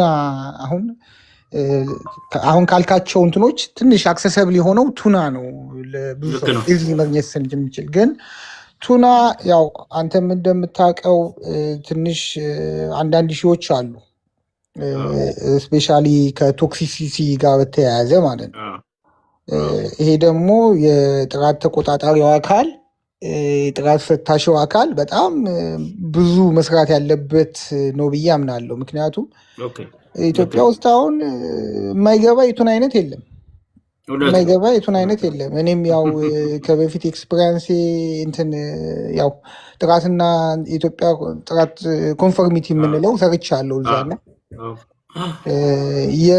የእሱንም እንትን ማሳደግ እንደ ሀገር ማሳደግ ያለብን ይመስለኛል። ምክንያቱም አብዛኛውን ዝም ብሎ ነው የሚገባው። ቱና ደግሞ በጣም ቅድምም ስታነሳው ነበረ ለሜርኩሪ ቶክሲሲቲ፣ ለሊድ ቶክሲሲቲ በጣም የተጋላጭ ነው እና ስለዚህ እኔ ያንተንም ተከታታዮች ማለት የምፈልገው ስንገዛ በተቻለ መጠን ኒውትሪሽናል ኢንፎርሜሽኑን ብናነብ ማንበብ ደግሞ እና እንትን ማለት እንትን ማንልበት ኮንዲሽን ካለ ደግሞ የሚያውቁ ሰዎችን መጠየቅ በጣም እንትን ነው። ምክንያቱም እንዳልከው ዝም ብሎ የሚገባ ነገር ስለሆነ አይ ጥሩ ሀሳብ ነው። በዚሁ ላይ ልጨምርልህ እንትን ያልኩት ሰፕሊመንቱም ጨምሮ ነው። ቱናው ብቻ ሳይሆን ብዙ አሁን ቲክቶክ ቀን ሙሉ ቲክቶክ ላይ ክፍት አድርገው ኦሜጋ 3 ኢፒ እና ዲኤችኤ ያለው ግዙን እያሉ የሚያስተዋውቁ ብዙ ሴቶች ብዙ ማስታወቂያ የሚሰሩ በየቀኑ ግዙን የሚሉ አሉና የዚህ ጥራትና ደህንነት በትክክልም ንጥረ ነገሩ መኖሩን ራሱ የሚታወቅበት እንትን የለም። ስለዚህ ይሄንን እንግዲህ በቁጥጥር መፍታት ያስፈልጋል። በተጨማሪነት ህብረተሰቡ ደግሞ ግንዛቤ ኖሮት መምጫውን የሚታወቅ መኖር አለበት ብዬ ነው ማስበው። ያልከው ሀሳብ ትክክል ነው። የእናንተ አንድ ጥያቄ እዚህ ጋር ዶክተር አንድ ጥያቄ ያው አንተም አሁን የሸማቾች ጥበቃ ውስጥ በኃላፊነት እየሰራህ ነው ያለውና ምንድን ነው እያደረገ ያለው በእናንተስ በኩል? ማለትም እንዳልከው አሁን ላይ አንድ ፓክ ሁለት ፓክ ከዱባይም ከቻይናም ይሁን ከምንም ማንም ሰው አምጥቶ ይሸጣል ኦንላይን ላይ እና እንትን አለው ብሎ ሰው ደግሞ ከበፊት ይልቅ አሁን ላይ ራሱን ለመጠበቅ ትንሽ ጥረት ገፋ ያደርጋል። ብሎ እየሄደ ያለ ነው። ያው በሽታውም ይሄ ነን ኮሚኒኬብል አዎ ዲዚዝም በጣም ስለሰፋ እውነት ነው፣ እውነት ነው፣ ራሱን እውነት ነው። ለመጠበቅ ገፋ እያለ ባለበት ሰዓት ማንም ሰው ተነስቶ እንትን ግዙኝ እንትን እሸጣለሁ ምናምን ማለት ይቻላል ወይ? ያው አንድ በየያዝም ያው ትንሽ በሆነ እንትን ገብቶኛል፣ አለ ብዬ ተረድቻለሁ። ነው። አይ ተመሳሳይ ነው እንግዲህ አንዱ የሸማች ቦርድ ሰብሳቢነት የምንሰራው በጣም የምንገነዘበው ትልቁ ስራ የምንሰራው የግንዛቤ መፍጠር ነው። ስለዚህ አሁን እዚህ እየሰራ ያለው ስራ የሸማች ጥበቃንም ስራ ነው። ህብረተሰብ ከነቃ ካወቀ ትልቅ ርቀት ይሄዳል፣ ከቁጥጥር በላይ ማለት ነው። ራሱ ህብረተሰቡ ምግቡን መርጦ እንዲበላ የሚያደርገውን ጥቅም አለ። ስለዚህ አንዱ እሱ ስራ ነው። ቀጥሎ እንግዲህ ከመንግስት ጋር በፖሊሲና ህግ እንዲወጡ የፉድ ፖሊሲዎች፣ ህጎች፣ ፕሮክላሜሽኖች፣ ደረጃዎች ይሄንን እንዲያካትቱ ደግሞ አሁን ባይዘወይ አርሶ ምንድን ያለው የሸማች ጥበቃ ማህበራቶች ካልተገኙ ደረጃ እንዳይወጡ ብሏል። ዋናው ደረጃ ድሮ ቴክኒካል ሰው ነው ታውቃለህ፣ አንተም እኔም ቴክኒካል ሰው ነበር የሚጠራው። አሁን ግን ምንድነው የሸማች ማህበራት እንዲገኙ ተብሎ አርሾም ጋብዞናል። ኮሚኒኬትም ስልጠናም ወስደናል። ለደረጃዎች ኢንስቲትዩት እንዳውም በአገራችን የሸማች ጠባቂ ይዛችሁ ኑ ሲባሉ ሰዋተው እኛን የጠሩት ማለት የተደራጀ የሸማች እንትን የለምና ደረጃው ላይም እንዲስተካከል ሪፕሬዘንት እያደረግን እነዚህ ደረጃውን ማውጣት ብቻ ሳይሆን ቁጥጥር ሊደረግበት የሚችለውን ነው። ከዛ በተጨማሪ እንግዲህ የህግ ጉዳይ እንዲጠብቅ ለማድረግ ነው። እሱን በመንግስት በኩል የምናደርጋቸው አራዳ ሸማች ኤፍኤም 95.1 አለ። በዛ ላይ መንግስትን ጫና ለማድረግ ቁጥጥሩ እንዲጠናከር ማስ ሚዲያም አለን የምናስነግርበት፣ ዌብሳይትም አለ። ከዛ በተጨማሪ እንግዲህ ወደፊት መንግስት ስራውን ካልሰራ ደግሞ መንግስትን ራሱ ከሶ ለደረሰብን ጉዳት ደግሞ መካሰስ ያስፈልጋል። አምራቾቹንም መካሰስ ያስፈልጋል። አሁን ደግሞ ወደሱ መሄድ ያስፈልጋል። ጥርስ ማውጣት ያስፈልጋል። እስካሁን በልመና ነበር ያለውና እሱን ለመቀየር ጥረት እያደረግን ነው ለማለት ነው። አመሰግናለሁ ኃይላ። ቴንኪው ዶክተር። ያው እዚህ ቆይና ሌሎች ይግቡና የሚፈልሱን ጥያቄዎችም አንተም ባለሙያ ከሆነ ጊዜ ካለ መመለስ ትችላለህ። መግባት የምትፈልጉ ሰዎች ኢንቫይት ላኩልኝ። 2 ሰው ብቻ 3 ሰው ነው ሜሪ ቀጥይ። ሰላም ነው፣ ይሰማል? እንዴት ነሽ? ቀጥይ። ይሰማኛል። ቀጥይ። እሺ ሰላም ዶክተር፣ ሁል ጊዜ ስለምታቀርበው ተከታታይ ነኝ እና እናመሰግናለን። እኔ 6 ወር ከ15 ቀን ትዊን ልጆች አሉኝና እሺ ለአሳው ለመጠየቅ ነበረ። ኖርማል አሳ ማገኘውንም ክብደታቸው እንዴት ነው ሲወለዱ? ክብደታቸው ያሉበትን ብትነግሪኝ። ክልክሏቸው ስንት ነው? 3.5 ነበር ሁለቱም። አይ ጥሩ ነው። እሺ አንቺ በልተሻል ማለት ነው። አሳ ምናምን ሾርባ ምናምን ወስድ ነበረ። ጎብ አረ ንገሪልኝ በእናትሽ። ምልሽ መንታ ሆኖ 3.5 ምናምን ለመድረስ እድሉ በጣም አጭር ነው። 1 ኪሎ ራሱ የሚሆኑ አሉ፣ 2 ኪሎ በጣም አንደርዌት ፕሪተርም ሆነው ነው የሚወለዱትና በወርሽ ነው የወለድሽው? አዎ 38 ዊክ ነበረ። አንቺ እድለኛ ነሽ፣ በጣም ጎበዝ ነሽ። ስለዚህ የመጀመሪያ ልጆችሽ ናቸው? አይ ሁለተኛ ነው። መጀመሪያ 4 ዓመት ልጅ አለኝ፣ ሁለተኛ። እሺ አይ እድለኛ ነሽ። ቀጥይ። እሺ ቀጥይ። እሺ እና የአሳ አዘገጃጀቱን 6 ወር ልጆች ለማወቅ ነበረ። አሳውን እንደ ስጋ ነው። ማንኛውንም አሳ የምታገኘውን እንዳቅምሽ፣ ነጭ አሳም ይሁን ቆሮሶ፣ ሌሎቹንም አሳ ልክ ስጋ እንደምታበስዩ አብስተሽው ከሌሎች ምግቦች ጋር ቀላቅለሽ እንደ መስጠት ነው። እንደ ስጋ እንደ ዶሮ እንዳለ አስገብተሽ። እስካሁን ግን ምን ጀምረሻል? ሌሎች ምግቦች እሱን ከመጀመርሽ በፊት ምን አስብለተሻል? እስካሁን እንደዚህ የኦትስ ምናምን እንደ አጥሚት እንትኖች ጀምሬያለሁኝ። ከዛ እንዲህ የተቀቀለ እንደዚህ ስኳር ድንችን ከምስር ጋር ምናምን ያረኩ፣ ካሮት፣ ድንች ምናምን እንደዚህ ያረኩ። የእንስሳት ተዋጽኦ ምንም የጀመርሽው የለም? ቀይ ስጋ ምንም የጥጃም የቀይ ስጋ የጀመርሽው የለም እስካሁን የለም። 6 ወር ትላንት ነው ከ15 ቀን የሆናቸውና እሱንም ለመጠየቅ ነው። ስጋ ምን አሁን በምትሰሪያቸው ስራዎች ላይ በቋንጣም ይሁን በተፈጨ ስጋ መጀመሪያ ያስፈልጋል። አሁን አበንደስታል እሱን ጀምረሽ ደግሞ ልክ እንደ አንድ ስጋ ፕሮግራም ውስጥ ካሉት ከ7 ቀን ውስጥ ካሉት ምግቦች አሳን ደግሞ እንደ አንድ የምግብ እንትን መጨመር ነው ማለት ነው። እሺ አብዞርቤሽን በአፌክት የሚሆንበት ነገርም ካለ ብዬ ነው። ለኦሜጋ እኛ ሀገር ስለሆነ ነው አሳ የምንፈራው እንጂ በሌሎች አፍሪካ ሀገሮች እኮ ስጋ አያገኙም። ምግባቸው ቅድምም ኃይል አብዲ ነግርሽ ይችላል። ሴራሊዮን የሚባል ሀገር ነው ያለው፣ አሳ ነው ምግባቸው። ለልጆቻቸውም በገንፎም ይሁን በምንም ሶሱ ራሱ በአሳ ተሰርቶ ከሱ ነው የሚያበሏቸውና አትፍሪው ለማለት ነው። ስለዚህ ነጭ አሳም ይሁን ገዝተሽ ተጠቀሚ። አንቺ ቀጥይ በዚሁ በርቺ። መልካም። ታሪኩ ይቀጥሉ። ታሪኩ እሺ አመሰግናለሁ ዶክተር። ሰላም ሰላም። ደህና ደህና ደህና ተከታታይ ነኝና ጥሩ ነገሮችን ነው እየወሰድን ያለ ነው። በጣም ነው ሙያን ብትነግረኝ ከዚህ ጋር ይገናኛል። ሀሳብ ብትሰጠኝ ባቅ ደስ ይለኛል። ታንክ ዩ። እንደ ባለሙያ እንግዲህ በቀዳሚነት ጆርናሊስት ነኝ፣ ጋዜጠኛ ነኝ። ከዛ የሶሺዮሎጂም ባለሙያ ነኝ እንደዚሁ። ጥሩ ጥሩ። ሁለቱንም ታግዘናላ። እንግዲህ የልጆችን 1000 ቀን በተለይ ለህብረተሰቡ በጣም መዳረስ አለበት። ቀጥል። አመሰግናለሁ ስለገባ ነው። ከጤና ጆርናሊዝም አንጻርም ከዚህ በፊት በነበሩ ጥቂት ዓመታት በፊት እየሰራሁባቸውም ስለነበረ ኢንተረስቲንግ ነገር ነው ብዬ አስባለሁና በተለይ ለህፃናት ከተወለዱበት ጊዜ ጀምሮ ያለው እንክብካቤና ከምግብ ከሚጀምሩበት ጊዜ ጋርም ተያይዞ ባለው ነገር ላይ ሰፊ ግንዛቤ መሰራት መቻል አለበት። የግንዛቤ ማስጨበጫዎቹ በእርግጥ ይሰራል በጤና ሚኒስቴርም በሌሎችም ግብረሰናይ ድርጅቶችም፣ ግን በቂ ነው ማለት አይቻልም እና ሰፊ አዌርነስ መፈጠር አለበት። ይሄ ማህበራዊ ሚዲያም ራሱ በሰፊው መጠቀም ያስፈልጋል።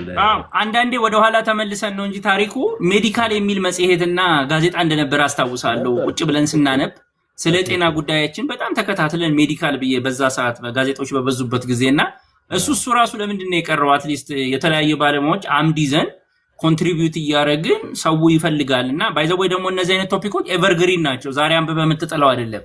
ሁልጊዜ ልጅ ይወለዳል፣ ነገም ዛሬም ይወለዳል። ጥያቄ ጠይቆኛል አሁን እዚህ ላይ እንደምታየውና ቋሚ ነገር ስለሆነ በዌብሳይትም በምንም ራሱ ቢገኝ ከጆርናሊዝም ጋር እያይዞ ጥሩ ነበር ብዬ አስባለሁ። ጓሄድ እውነት ነው። ሰፊ ስራ መሰራት አለበት። ምክንያቱም ጤና ማለት ያው የዜጎች ደህንነት የአገር ደህንነትም ጭምር ነው። ጤና ማለት በመሰረታዊነት መታሰብ ያለበት ማለት ነው እና ጤናው የተጓደለ ማህበረሰብ በተለያየ መንገድ የሀገር ደህንነት ችግር የሚሆንበትም መንገዶች አሉ። አሁን ቀደም ሲል እያነሳቸዋቸው ከነበሩት ከኮግኒቲቭ ዲቨሎፕመንት አንጻር ያሉ ሁኔታዎች ጭምር ውጤታቸው በዚህ መልኩ እየታየን ያለውና ትውልድ ላይ መሰራት መሰራት መቻል አለበት እና ትውልድ ላይ ለመስራት ደግሞ ጊዜ ቦታ ሳይወስን በተለያዩ የሚዲየሞች መሰራት መቻል አለበት። የግንዛቤ ስራዎች እዚህ ጋር አንድ የሀበሻ ምትል አውድ ላቭ ቱ ኮንትሪቢዩት ቱ ዘ ጆርናል ትላለች። ብዙ ባለሙያዎች አሉና እንደዚህ አይነት ጽሁፎች ቢኖሩ ብዙ ሰዎች ባላቸው ሙያ መጽሐፍ መናገር ይፈልጋሉና አንተም ብታስብበትና አዶ ነው ከአዘጋጆች ጋር ያው ፕሪንቲንግ ኮስቱ ነው ግን እኔ ህብረተሰቡ በጣም ስለ ምግብ ስለ ልጆቹ አስተዳደግ ማወቅ በጣም ይፈልጋል። ስለዚህ ጥሩ ኦዲየንስ ይገኛል ብዬ አስባለሁና ማሰብ ያስፈልጋል። በዚህኛው ተደራሽነቱን ማስፋት ነው ዶክተር። ያው ህትመት ላይ ሰራለሁ አዘር ሳይድ በሳይድ የማተሚያ ቤትም አለኝና እሰራለሁ። የወረቀት ዋጋ በጣም ከመጨመሩም የተነሳ ብዙዎችን በተለይ ደግሞ ወደ ገበያ የሚወጡ መጽሔቶች ጋዜጦች ላይ እንትን አይደለም አነሳሽ አይደለም ያለው ሁኔታ። ከዛ አንዱ ማነቆ ነው። እዛ ላይ መንግስት ማስተካከያዎች ማድረግ መቻል አለበት። የወረቀት ገበያውን ለማረጋጋት ጥረት ማድረግ መቻል አለበት። ያ እንዳለ ሆኖ ግን አሁን በሰፊው ህብረተሰብ ሊጠቀም የሚችልበትን ሚዲየም መውሰድ አሁን ሬዲዮ በጣም ከከተሞች ውጪ በተለይ ከዋናውና ከተሞች ውጪ ባሉ የማህበረሰብ ሬዲዮዎች ልክ ነው የማህበረሰብ ሬዲዮዎችን በሰፊው መጠቀም ኤፍኤሞችን በሰፊው ልክ ነው። ክልሎችም ይሄንን ስራ እንዲሰሩ ይባላል። ግን ያው ያለነው ሁልጊዜ ኳስና እንትን ላይ ነው ትኩረቱ። ስፖንሰሩ የሚገኘው እዛው ላይ ነው። እንግዲህ ማስተካከል ያስፈልጋል። የችግሩ ስፋት በጣም መደገፍ መቻል ያስፈልጋል። እሱም ራሱ አሁን የአየር ሰዓትም ክፍያ ምንም ስለሚጠይቅ ጣቢያዎቹ እኔ እንዳልኩ የሸማቾች የቦርድ ሰብሳቢ ነኝ። አራዳ ሬዲዮ ጣቢያ ላይ 95.1 ላይ ከ4 እስከ 5 እና ቅዳሜና እሑድ ከ11 እስከ 12 እንሰጣለን። ግን ስፖንሰር እንኳን አግኝቶ ፕሮግራሙን አየሩን ለመያዝ በጣም ትግል ነው። ያው ምንድነው ግን የስፖርት ሚዲያዎች ግን አንዱ ከአንዱ ፕሮግራም ስፖንሰር አለውና ይህንንም እንግዲህ ለስፖንሰሮቹ መንገር ያስፈልጋል። ትልልቅ ካምፓኒዎች ራሱ አሁን ቲክቶከሮች ጋር ነው የሚሄዱት ብዙ ማስታወቂያ ህብረተሰቡን ለማስተማር።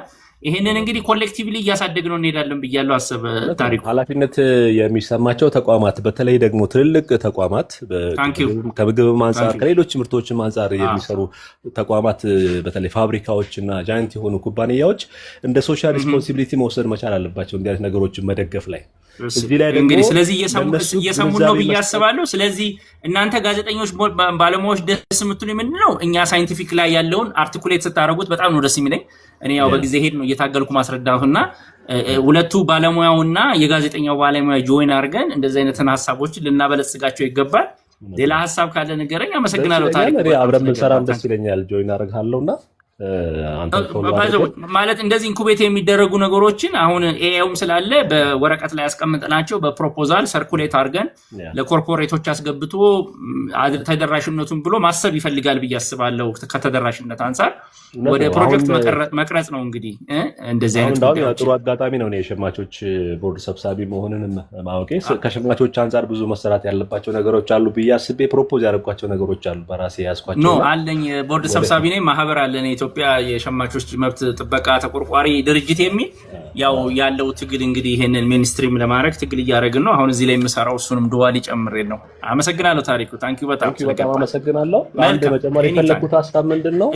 እሺ በተለይ ከሶርሱ አንፃር እኛ ሀገር አሁን የአሳ ምርት ባይዘወይ ጥሩ ነው። ገበያ ላይ ያለው አቅርቦት በዋጋም ደረጃ በተወሰነ መልኩ አፎርደብል ነው ከስጋ አንፃር እንኳን ብናየው ማለት ነው። ግን ሶርሱ ላይ ምንድነው እየተሰራ ያለው ነገር የሚለው ትንሽ ያሳስባል። ምናልባት እናንተም ልትሄዱበት የምችሉበት ነገር ካለ አላውቅም። የጤንነቱን በተመለከተ የሰራናቸው ጥናቶች አሉ። የተወሰኑ የሚያሳስቡ ጉዳዮች አሉ። ከምንድነው ኮንታሚኔሽን በተለይ ከኢንዱስትሪዎች ጋር መለቀቅ ጋር ተያይዞ ምናምን አፕቴክ የሚያደርጉ ጥናቶች እንዳሉ ያሳያል።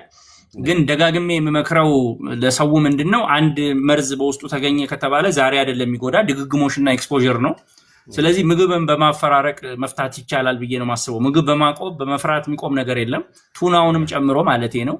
ምግብን ማሰባጠር ማፈራረቅ በጣም ጠቃሚ ነው። ለምሳሌ እኔ ለተለያዩ የትምህርት ቤቶች የተለያዩ ሜኑ ስሰራ በሳምንት 2 ቀን የሰራሁት ጉዳት ያደርሳል ብዬ አላስብም።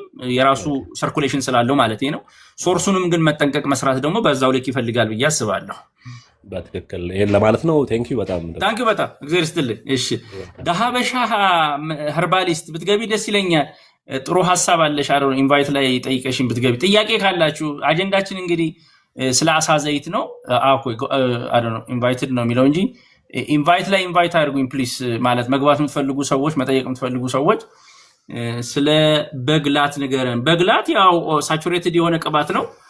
ጓሄድ ሰላም ዶክ እንደምነሽ ቆጢ እግዚአብሔር ይመስገን።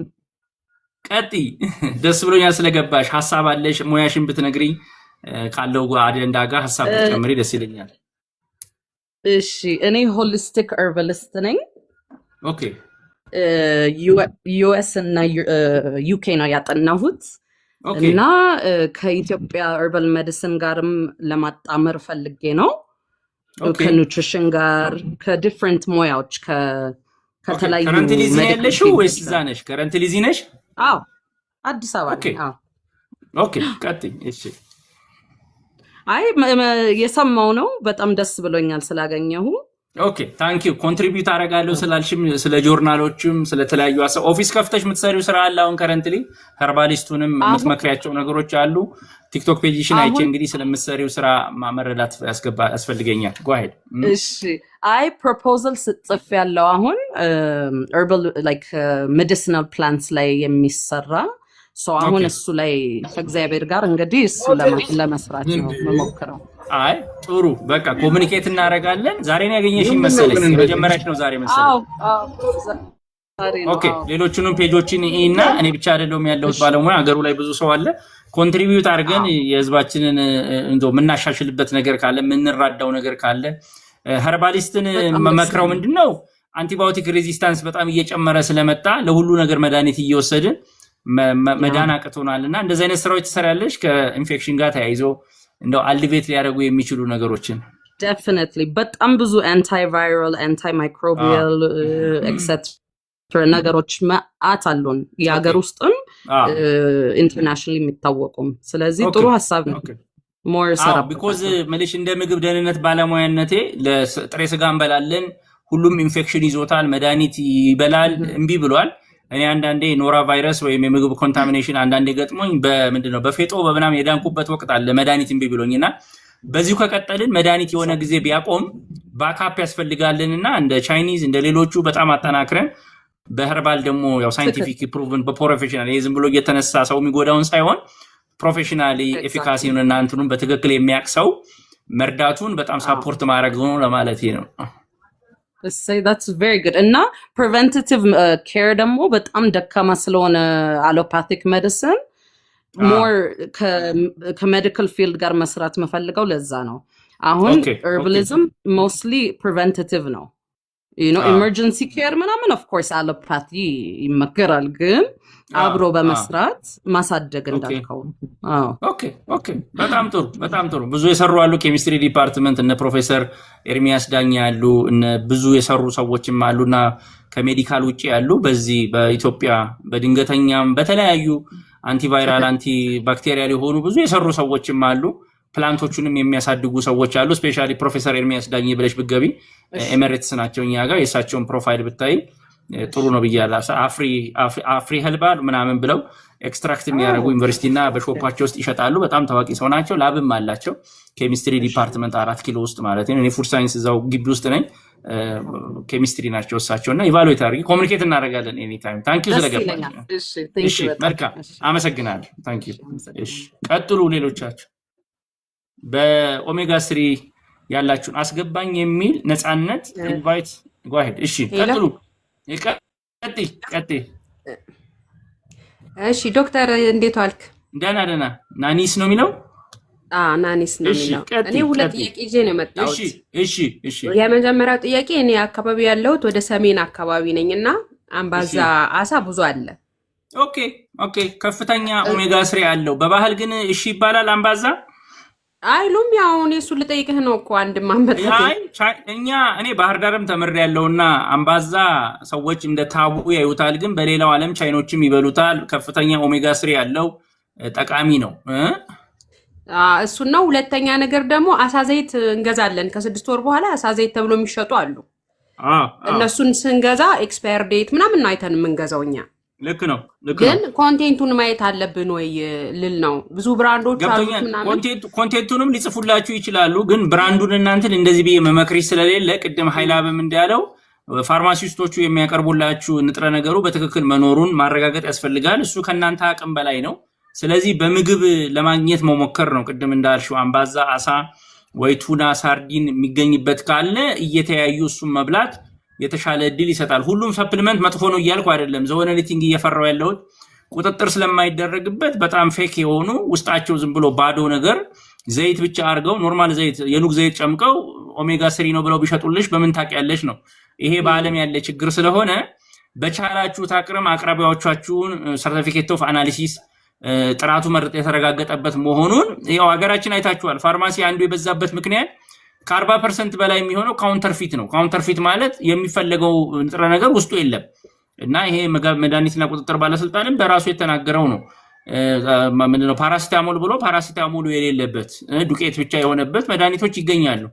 ዓለም ጨካኝ ስለሆነች እሱን ለማስቀረት በምግብ ከቻላችሁ አርጉ ለማለት ነው እንጂ ሁሉንም ሰፕሊመንት ተው ለማለት አይደለም። ቱናውንስ አሁን በሳምንት ስንት ጊዜ እንስጣቸው? ለ6 ወር ጀምሮ ላሉት በሳምንት ካሉት የምግብ ምንቱን ውስጥ አንድ ምግብ ውስጥ በሳምንት 2 ቀን በቂ ነው። አሁን ልጆቻችሁ ባሉበት እኔ ሜኑ እየሰራው ነው ለተለያዩ ሰዎች በግልም በድርጅትም ሜኑ ሰራለሁ። ከምሰራው ሜኑ ውስጥ ካሉት የምግብ አይነቶች ውስጥ በሳምንት 2 ቀን ለልጆቻችሁ ባለበት ሁኔታ በቂ ነው። አሁን ካለበት ከተለያየ ምግቦች ጋር ቀላቅላችሁ እየሰጣችኋቸው ስጋ ዶሮ ብላችሁ እንደምትቀያይሩት አሳንም ጨምራችሁ እንድትሰጡ ማለት ነው። እሱም የለም ብዬ ነው መሰለው። በሳምንት አንዴ ወይ በሳምንት 2 እንኳን ብዙ ሰው የማይበላ ነው አገራችን ውስጥ ያለው። ከምንኛ ምግብ ጋር አሁን አንዳንድ ጊዜ ምግቦች ሲቀላቀሉ የሚጠፋፉበት ጊዜ አለ አይደል? የሆነኛውን እንትን ምናምን እንደዛ እንዳይሆንም እየፈራው ነው። ገና ልጄ 4 ወር ነው። ምንም የሚጠፋፋ ነገር የለም። እኛ ምን መክረው እንግዲህ ከቻላችሁ 4 አይነት ምግብ በአንዴ እንዲቀላቀል ነው። ቱናው ካለ አትክልት ኖሮ አይደለ የሆነ ነገር ወተት ወይም ዱቄት ተጨምሮበት ተቀላቅሎ ለልጆች ተፈጭቶ እንዲሰጥ ነው የምናደርገውና 4 አይነት ምግብ ነው እኛ በአንድ ምግብ 6 ደግሞ በቀን ነው የምንመክረው ለሁሉም ሰው ለልጆችም ለኛም። ስለሌለን ነው አንድ አይነት ምግብ ወይ ቡላ ወይ ገንፎ ወይ እንትን ብቻ እየሰጠን ያለ ነው እንጂ ምግብ አትክልትና ፍራፍሬንም ጨምሮ በአንድ ምግብ ላይ ካሉት 8 አይነት ምግቦች ውስጥ በአንድ ምግብ ለልጆች ስታዘጋጁ 4ቱ ቢቀላቀሉ በጣም ጠቃሚ ናቸው ይላልና ምንም ችግር የለውም መቀላቀሉ። ሰውነቱ ሙሉ ነገር ስለሚያገኝ ልጁ በአንድ ጊዜ እንግዲህ 2 ሰዓት 3 ሰዓት ይፈጅበታል የሚቀጥለው ምግብ ለማግኘት። ስለዚህ አንድ አጠቃሎ የተመጣጠነ ምግብ ስንል ዛሬ ቁርስ ስጋ ነገ እንቁላል ምናምን ለማለት ሳይሆን የተመጣጠነ በአንድ ፕሌት ላይ ለማለት ነው። እሺ አመሰግናለሁ ዶክተር። በጣም መልካም ታንኪዩ። የት አካባቢ ነሽ? ትግራይ ያለሽው አሁን የት አካባቢ? ትግራይ ሳይሆን አማራ ክልል ጎንደር አካባቢ ነው ያለሁት። ጎንደር አካባቢ። እሺ አመሰግናለሁ። ብሉ አምባዘውንም ብሉ ያገለግላል። እሺ እናመሰግናለን ዶክተር። እሺ ታንኪዩ በጣም እኔ ከብዙ ቦታ ነው የሚደወል። እሺ አሹ ኤንድ ቃል ቀጥይ። ሰላም ነሽ? ቀጥይ። ሰላም ዶክተር እንዴት ነህ? ደህና ሰላም ነኝ። ቀጥይ። እንትን ነበረ ሃፒ ልጄ አሁን ወደ 1 ዓመት ሊሆነው ነውና ልጄ 1 ዓመት ይሆነዋል እና ግን እንደ ሌሎቹ ልጆች ማለት የሆነ የፋፋ ምናምን ነገር አይደለም በእርግጥ ግን አሁን ላይ ደግሞ ማለት በጣም በአብዛኛው የሚበላው ጧት ገንፎ ራሴ ያዘጋጀሁት ገንፎና የበቆሎ የተዘጋጀ ሁለቱን ነው የምሰጠው እና ይሄ ነገር በበዛ ቁጥር የሚያመጣው ከገብስና ከበቆሎ ነው። አዎ ሁለቱን ነው። ለምሳሌ ዛሬ ገንፎ ከበላ የገብሱን ነገ ደግሞ የበቆሎ ነው የሚበላው። አዎ ሁለቱን እያቀያየርኩ ማለት ነው። ይጎዳብሻል እኮ አሁን ይሄ ካርቦሃይድሬት ነው ያለውና ጥራጥሬ ካልጨመርሽበት 1 ዓመት ነው ያልሽኝ። ለዛው ማለት 1 ዓመት ነው ያልሽኝ። 1 ዓመት እንግዲህ ከዚህ 1 ዓመትም ከዚህም ጋር ከፍ ያሉ ነገሮች ይፈልጋል። የእንስሳት ተዋጽኦ አትክልት፣ ፍራፍሬ ብትነግሪኝ የምታበይው። ኦኬ እንትን አሁን ለምሳሌ ብሩኩኒ ይወዳልና ብሩኩኒ በድንች በወተት አድርጌ እሱን አበላዋለሁ።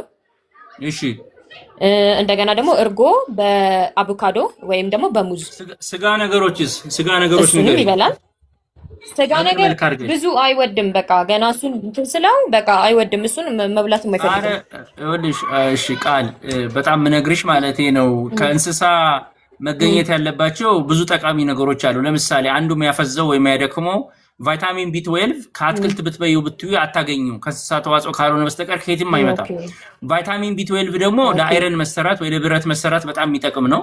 ብረት ካልተሰራ ደግሞ ሰውነቱ ውስጥ በቂ ደም ስለሌለው ስለሚያንሰው የምግብ ፍላጎት ምናምን አይኖረውም እና ተያያዥ ጉዳይ ነው የሚያመጣው እና 1 ዓመት ለእንስሳ ተዋጽኦ በጣም ርቋልና አሁኑኑ የአሳውንም ጨምረሽ ቅድም ያልኩሽንም ቀይ ስጋም ሌሎችንም ስጋዎች ከሚበላው ምግብ ጋር እየፈጨሽም አጥፍተሽም ቢሆን ካስቸገረሽ አርገሽ ሰርተሽ ልታበዩ ይገባል። በተጨማሪነት ቅድም ያልሻችን ገፎች ጥራጥሬ ሊኖራቸው ይገባል። ወተት የከብት ነው የሚጠቀመው የላም ወተት ማለት ነው። ሜቢ እሱ ይሆን እንዴ ተጽዕኖ ያደርግበት ይሆን? ገብቶኛል እኮ ወተት ከ1 ዓመት በኋላ መስጠት ትችላለሽ። ግን የእንስሳ ተዋጽኦችን ባለመጠቀምሽ ምክንያት ብረት እጥረት ስላለው በዛ ላይ ተያይዞ ደግሞ እንስሳ ካልጨመርሽለት 2 ጉዳት ነው። ብረቱ የለም አይደለም፣ ፕላስ ደግሞ ቫይታሚን ቢ12 የለም። ስለዚህ ሰውነቱ ሊጨምር ሊያረጉት የሚችሉት ነገሮች እየወሰደ ስላልሆነ 1 ዓመት አሁኑ ነው የት ነው የምትኖሪው? የት ነሽ አካባቢ? አንዳንዴ ደግሞ በጣም ከተቸገርሽ ባለሙያ ጋር ሄደሽ የምግብ ባለሙያዎች ጋር ወስደሽ በትክክል ይሄን ሊስተካከል ይገባዋል እንደው ካስቸገረሽ እንጂ መጥፎ ነው። ከዚህ እድሜ ጀምሮ እስከ 2 ዓመት ነው ትልቁ እድል። እኔ አዲስ አበባ ነው ያለሁት፣ ወደ አዲስ አበባ ነው። እሺ አሁን ባልኩሽ ይውና ሌላ ምክሮች አሁን ይሄ የአሳ ዘይት ቀጥይ። የአሳ ዘይት አሁን መስጠት ፈልጋለሁ፣ ግን የትኛው እንደሆነ በምን መለኪያ ማየት አለብኝ ለመግዛት? ቅድምም እየተናገርኩ ነበር። ምንም መለኪያ የለውም። በቻልሽው አቅም አሳ ማብላት አትችይም? አሳ ገዝተሽ ማብላት አትችይም? እችላለሁ፣ ችግር የለውም። ሳርዲን፣ ቱና፣ ሳልመን ገዝቶ መጠቀም ነው። ካልሆነ ሰፕሊመንቱ እኔ ብዙም አልመክርም። እኔ በምግብ ነው የኔ ምክር፣ እዚህ የምታወቀው በምክር ነው። በቻልሽው አቅም ትንንሽ ከፍተኛ ቅባት ሊኖራቸው የሚከሉት ቅድም ጠቅሻለሁ። የምታውቂያቸው ኖርማል አሳዎችም የወንዝ የምንላቸው እንደ ናይል ፐርች፣ ቆሮሶ፣ አምባዛ የምንላቸው አሉ። ከነሱ ደግሞ ትንሽ ከፍ ማድረግና ከፍተኛ ያላቸው ደግሞ ከውጭ የሚመጡት ሳልመን፣ ሳርዲን፣ ቱና የሚባሉ አሉት። እነዚህን እየቀያየርሽ በቻልሽው አቅም ብትጠቀሚ ከሱ ያገኛል። ሰፕሊመንቱ አስገዳጅ ላይሆን ይችላል። ኦኬ እሺ። እና ልጄ አሁን ላይ ማለት ነው ትንሽ የጉንፋን ነገር ይዞታል እና እኔ ደግሞ ቶሎ ሐኪም ቤት የሚሄድ እንትን የለኝም በጣም አዲክትድ ይሆናል ብዬ ያስባለሁ። ለምን እንደሆነ አላውቅም። እና የሽሮፕ በወንድሞቼም ልጆች ምናምን ስላየሁኝ በቃ ከታመሙ ሩጫ ወደ እንትን ነው ሽሮፕ ነው እና እሱን ነገር ስለማልወደው እና ቤት ውስጥ ላይ ነው በቃ በደንብ ይሄ የሚሞቅ ነገር የሆነ ትኩስ ነገሮች አጥሚት ምናምን ነገር እያደረኩኝ ነውና ግን ከበዛ መሄዲ እሱ ያሉትን ሀርባል ነገር ነው ማለት ባክቴሪያዎቹ ወይ ቫይረሶቹን ለማጥፋት ነው። ዋናው ግን በሽታውን ተቋቁሞ እንዲወጣ ኢሚዩኒቲው እንዲጨምር ነው አይደል? በሽታ የመቋቋም አቅሙ እንዲጨምር ደግሞ ምግብ ነው ዋናው። ታጠቢያለሽ? አሁን በዚህ እድሜ ታጠቢያለሽ ወይ አቁመሻል? በጣም ትክክል። አጠባዋለሁ። በቃ አጥቢው፣ ምግብ አብይው፣ በሱ ነው ኢሚዩኒቲ ሊያገኝልሽ የሚችለው። እሺ፣ አመሰግናለሁ። እሺ፣ መልካም። በጣም ነው የማመሰግነው ዶክተር። እሺ ይወልካም። እሺ እያጠቃለልን ነው። ዛሬ የተነሳንበት ሀሳብ ስለ ኦሜጋ 3 ነው። ጥያቄያችሁ ከሱ ጋር ቢገናኝ ደስ ይለኛል። ለመጨረስ 10 ደቂቃ ነው የቀረኝ። ኃይላ የምትጨምረው ከሰማው ሀሳብ ላይ ካለ ኤኒ ታይም መግባት ትችላለህ። ያሉትን አሁን ያስገባችሁን ዘይት ምን አይነት እንብላ? ኃይላ መመለስ ትችላለህ። ዘይት ምን አይነት እንብላ? የትኛውን እንብላ? የትኛውን አሳ ዘይት እንስጥ ይሉኛል። እኔ ደግሞ ምግብ ብሉ እያልኩ ነው። ቀጥል ዶክ። አክቹዋሊ አሁን ላይ እንዳልከው ዘይት ራሱ ብዙ የሳይንስ ኮንትሮቨርሲ አለው። አንደኛው ይሄን ይላል፣ አንደኛው ያን ይላል። እሱ ላይ ሌላ አንድ እንትን አድርገህ አንተ ራስህ አንድ ፕሮግራም አድርግና እሱ ላይ ሌላ ጊዜ ብንወያይበት የተሻለ ነው ባይ ነው። ስለ ሌሎቹ ዘይቶች ሳይሆን ስለ አሳ ዘይቱ ራሱ። ስለ አሳ ዘይት እኔ አሁን የምለው ይኸውልህ እኔ ካለኝ ኤክስፒሪየንስ የኢንፎርሜሽን ኒውትሪሽናል ኢንፎርሜሽን አላቸው አብዛኞቹ ማለት ነው። አብዛኞቹ አላቸው። እኔ እንደው እንደ ሪኮመንዴሽን ትንሽ ከተሻሉ በኢኮኖሚ ከተሻሉ ሀገር የሚመጡት እንትኖች መጠቀም የተሻለ ነው። ከዩሮፕ ከአሜሪካ ምናምን የሚመጡ የተሻለ ነው ብዬ ገምታለሁ። ስፔሻሊ አሁን እኔ ከዱባይ ያሉ የሚያመጡት ትንሽ ዳውት አለኝ። ኒውትሪሽናልም ላይ እንትን ኤክስፓየር ዴትም እንትን እያሉ ካውንተርፊት እያደረጉ ኤክስፓየር ያደረገው ድጋሚ ኤክስፓየር ዴት እና ፕሮዳክሽን ዴት እየተመታ ምናምን የሚገባ አለ። በጣም የሚል ኢንፎርሜሽን አለ እና አሁን ደግሞ በቲክቶክም ይሁን ምናምን አብዛኛውን ሰው ከዱባይ የሚመጡትን ነው እያስተዋወቀ ያለው። ሁሉንም ማለት አይደለም፣ ያው እንትን ነው ኮሽን እንዲኖር ነው የሆነ እንትን ውስጥ ሀሳብ ማለትም የሆነ ኮንሲደር እያደረጉ እንዲገዙ ስለሚፈልግ ነው። ባይዘወይ ምንድነው የኢትዮጵያ መድኃኒትና ምግብ ቁጥጥር ባለስልጣን ለዚህ ለኦሜጋ 3 ላቦራቶሪ አቅም ገና አልገነባም። በማውቀው መሰረት እነዚህን ሰፕሊመንቶች በሰርቲፊኬት ኦፍ አናሊሲስ እንጂ ራሱ መርምሮ የማረጋግጥበት አቅም የለውም። ጋዝ ክሮማቶግራፊ ይፈልጋል። ጋዝ ክሮማቶግራፊ ሜቶዱን ራሱ አዳፕት ለማድረግ ሞክረን ጊዜ ፈጅቷልና ትልቅ አጀንዳ ነው። እንግዲህ ከኛ አቅም በላይ ነው። ባሉት በምግብ ሊፈቱ የሚችሉትን ነገር ላይ መነጋገር ነው የሚሻለው። ዶክ ግን እናንተ ምን አለ መሰለ በሸማቾች በኩል አሁን ላይ አንድ እያንዳንዱ አስመጪ ፕሮዳክቶችን ሲያስመጣ ሬጂስተር ማድረግ አለበት የሚል የኢትዮጵያ መድኃኒትና ቁጥጥር ባለስልጣን ያወጣው አለ እና ያስመዘግባሉ። ከየት ነው የመጣው ምንድን ነው የሚለው ብዙ እንትን አለ። እኔም ከዚህ ገብቶኛል። እየጠየቁ እኮ ያለሁት በቀደም ፕሮግራም ሰርቼ ቲክቶክ ላይ ለምሳሌ ምስላቸውን ይዘው ቀንም ሙሉ ሰፕሊመንት ሲያሳዩ የሚውሉት በትክክል አስመዝግበዋለሁ የሚለውን ማን ያረጋግጣል? አይቼከር የሚባል ዌብሳይት ክሬት አድርገው ነበር፣ አልቀጠለም። ማለት ሰፕሊመንቱን ስካን አድርገው በኤፍዲኤ መመዝገቡን ትሬስ እንዲደረግ ነበረ። ግን ሁሉ ፕሮዳክቶች ስላልገቡ እና ምርቱ ላይ ስለማይጣፍ በተለይ ደግሞ የውጭዎቹ ተለጥፎባቸው አይመጡም እና ኤፍዲኤ በዚህ ላይ ስራ ሊሰራ ይገባዋል ህብረተሰቡን ለመጠበቅ።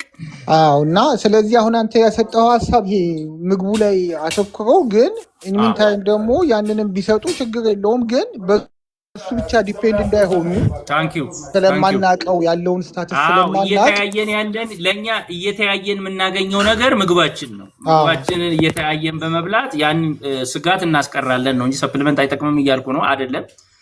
እኛ ሀገር ግን ብዙ መጭበርበሮች ስላሉ ለእሱ እንዳትጋለጡ ለማለት ነው። እሱን ሰጥቻለሁ ብሎ እንዳያቆሙ ምግቡ እየሰጡ እሱንም መጨመም አዲሽናሊ ምንም ችግር የለውም። ኦሜጋ 3 በዛ የሚባል አይደለም፣ ምንም ችግር የለውም። ሊሊ ቀጥይ። ሰላም ዶክተር፣ እንዴት ነሽ? ሰላም ነሽ? ቀጥይ። እሺ፣ አንድ ጥያቄ መጠየቅ ፈልጌ ነበረ። እሺ። ልጄ ኦልሞስት 1 ሳምንት ነው የቀረው፣ 5 ወር ሊሞላው እሺ ጡት ነው የሚጠባው። እሺ እና ምንድነው የሆንኩት በምጥ ሰዓት ላይ ቴልቦን የሚባለው ቦታ አለ አይደለ? ወይ ኮክሲዲኒያ። እሺ እሱ ላይ ትንሽ እብጠት አጋጥሞኛልና አሁን ደግሞ ኪሎ እየጨመረ ነው። እሺ ካይሮፕራክተሮችን ሳናግራቸው ትንሽ ኤክሰርሳይዝ አዘዙኝና ከዛ ኪሎሽ መቀነስ አለበት አሉ። እሺ እኔ ደግሞ ስለማጠባ ምግብ መቀነስ አልፈለኩም እና እንዴት ነው ማድረግ ያለብኝ? ገብተኝ ከአንቺ የሚበልጥ እኔ የሕክምና ዶክተር አይደለሁም፣ ግን ከአንቺ የሚበልጥ ነገር የለምና ልጅሽ 5 ወር ስለደረሰ ከአሁን በኋላ በምግብ መቀጠል ስለምትቺ ራስሽ ላይ ትሪት እያረግሽ አይደለ? ራስሽን ቀንሰሽ ከአሁን በኋላ ልጅሽ 5 ወር ላይ ምግብ መጀመር ይችላል። ቤዚካሊ ጥሩን ዘመን አሻግረሽዋል እና ራስሽን በሚጎዳ መልኩ የተባልሽውን ነገር አድርገሽ ብታስተካኪና ከ5 ወር ጀምሮ ዛሬ ምግብ መጀመር ትችያለሽ። 5 ወር ሲሞላው አዎ ፍላጎት ካለው ከ4 ወር እስከ 6 ወር ይመከራል። ጡቱን እንዲጠቀም ብለን ነው 6 ወር ምንለው። እንደዚህ አይነት ሲቹዌሽኖች ግን ከመጡ በግድ 6 ወር ድረስ ጠብቂ መባል የለበትም። እድለኛ ነው ባለሽበት ሁኔታ። ስለዚህ አንቺ ማስተካከል ያለበትሽን አንቺ ደህና ስትሆኚ ነው ልጅሽን የምትጠቅሚው አይደለም። ስለዚህ ራስሽን ማየት ያስፈልጋል። ስለዚህ በምግብ ጀምሪ። እንደዚህ ካንቺ ሊጎሉ የሚችሉትን ነገሮች በፎርሙላም በምንም ማስተካከል ነው። ፎርሙላ መጠቀም ትፈርተሽ ነው አይደለም? ከ2 ወር አካባቢ ነው የሞከርኩለት ጡቴንም አልቤ በጡጦ ግን አይቀበልም፣ እምቢ አለኝ። ኦኬ ስለዚህ በፎርሙላ ነው ያለው አሁንም ቢሆን አይ ጡት ለሚጠባው ገብቶኛል። ስለዚህ ይበቃዋል። አንቺ የራስሽን ነገር ያልሽውን ሕክምና ለማስተካከል ክብደትሽ ችግር የሚሆን ከሆነ ለሱ ብለሽ ለጡቱ ብለሽ ራስሽን በኋላ እንትን ከምትይ አሁን ጥሩ ደረጃ ጠንክሯል። 5 ወር በቂው ነው። ያሉትን ነገሮች አልበሽም መስጠት ምትይ ከሆነ በውጪ ከምግብ ጋር አድርገሽ ቀጥይ፣ ምግቡ ላይ አተኩሪ። እሺ ስለዚህ በእህል ነው መጀመሪያው? አዎ በመጀመሪያሽ እየቀላቀልሽ ለልምምድ 2-3 ቀናት ካረግሽ በኋላ እያሰፋሽ መሄድ ነው። ቀደም ያልኩትን አሳውንም ኦሜጋ 3ውንም ስጋውንም ምኑንም እያልሽ ያሉትን ሌሎች ቪዲዮዎች ተከታትለሽ በሱ ልክ እየጨመርሽ ጥራጥሬም ያለበት አድርገሽ እያመጣጠሽ ለመስጠት አትክልት ፍራፍሬ እያልሽ ወጥረሽ በሱ እንትን ማለት ነው። ምንም አይሆንብሽም። እዚህ ደርሷል። እሺ ዶክተር አመሰግናለሁ። መልካም። እሺ ምስር ነው ምስሩ።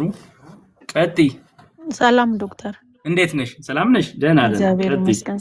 እሺ እንትን ልጄ ገና አሁን ወደ 4 ሊገባ 10 ቀን ነው የሚቀረው ማለት ነው። እሺ እና ጡቴ እምቢ ብሎ በፎርሙላ ነው ያደገው። እሺ ሲወለድም በፎርሙላ ነው፣ አሁንም በፎርሙላ ነው ያለው። እና የመጀመሪያ ልጅሽ ነው? አዎ ገና የመጀመሪያ ነው።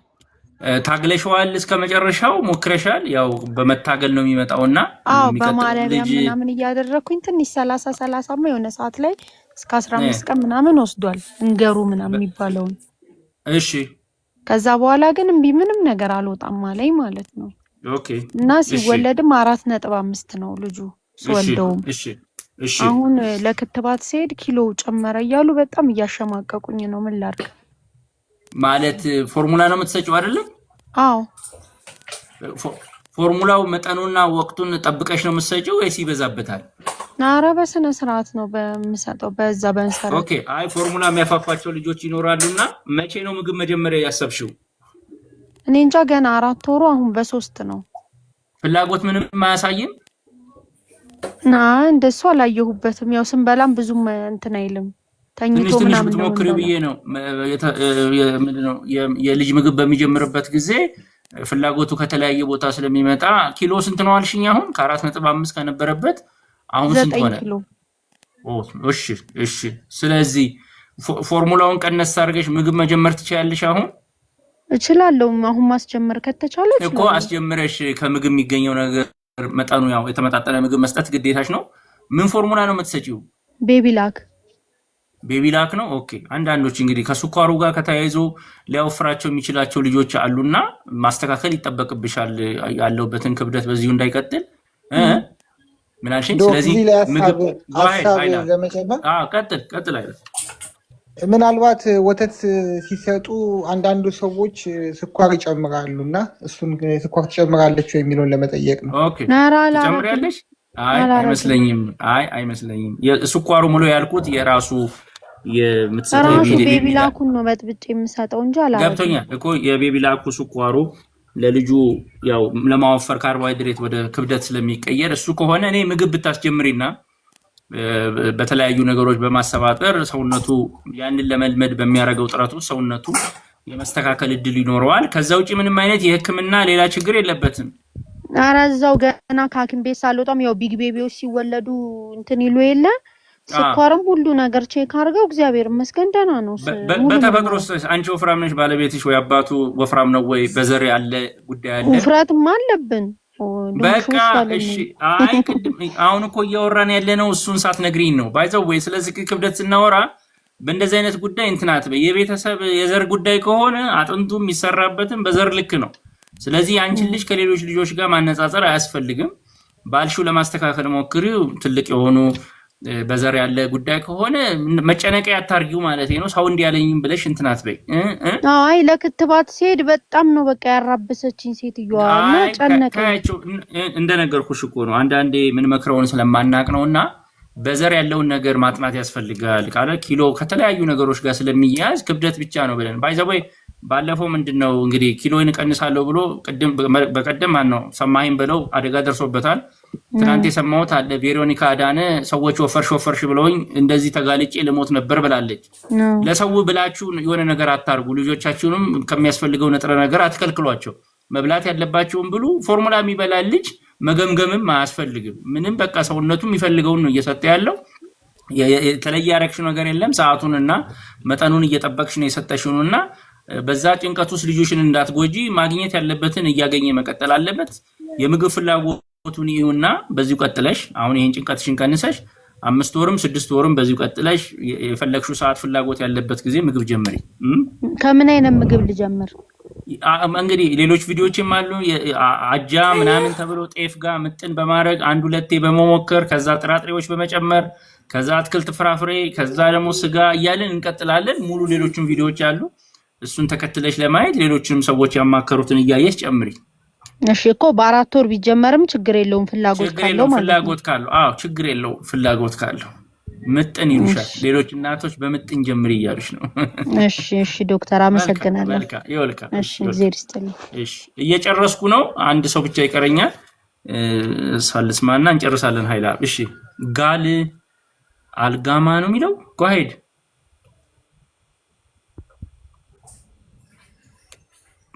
ቀጥ ቲጂ ኤችፒ የገባችሁ እሺ እያጠቃለልን ነው። የዛሬ ራሳችን የነበረው ስለ ኦሜጋ 3 ፋቲ አሲድ ነው። ኦሜጋ 3 አሲድ ባለሰውነታችን በጣም ጠቃሚ የሆነ ለአይምሮአችን፣ ለልጆች አይን ሬቲና መሰራት፣ አይን በትክክል መስራት፣ ለነርቭ የሚያገለግል መሆኑን ተነጋግረናል። ይሄ ደግሞ በሰውነታችን በበቂ ሁኔታ ስለማይመረት ከምግብ ማግኘት አለብን ብለናል። ከምግብ ደግሞ ከየት ነው የምንገኘው? በብዛት ከአሳ ምግቦች ነው። ካልሆነ ከበለጸገ ኦሜጋ 3 እንቁላል እንደሚገኝ ተነጋግረናል። በቻላችሁት አቅም ይሄንን አርጉ ለማለት ነው። ለነበረን ጊዜ በጣም ነው የማመሰግነው። ኃይላ የምትለውን ነገር ካለ እንበልና በዚህ እንጨርስ።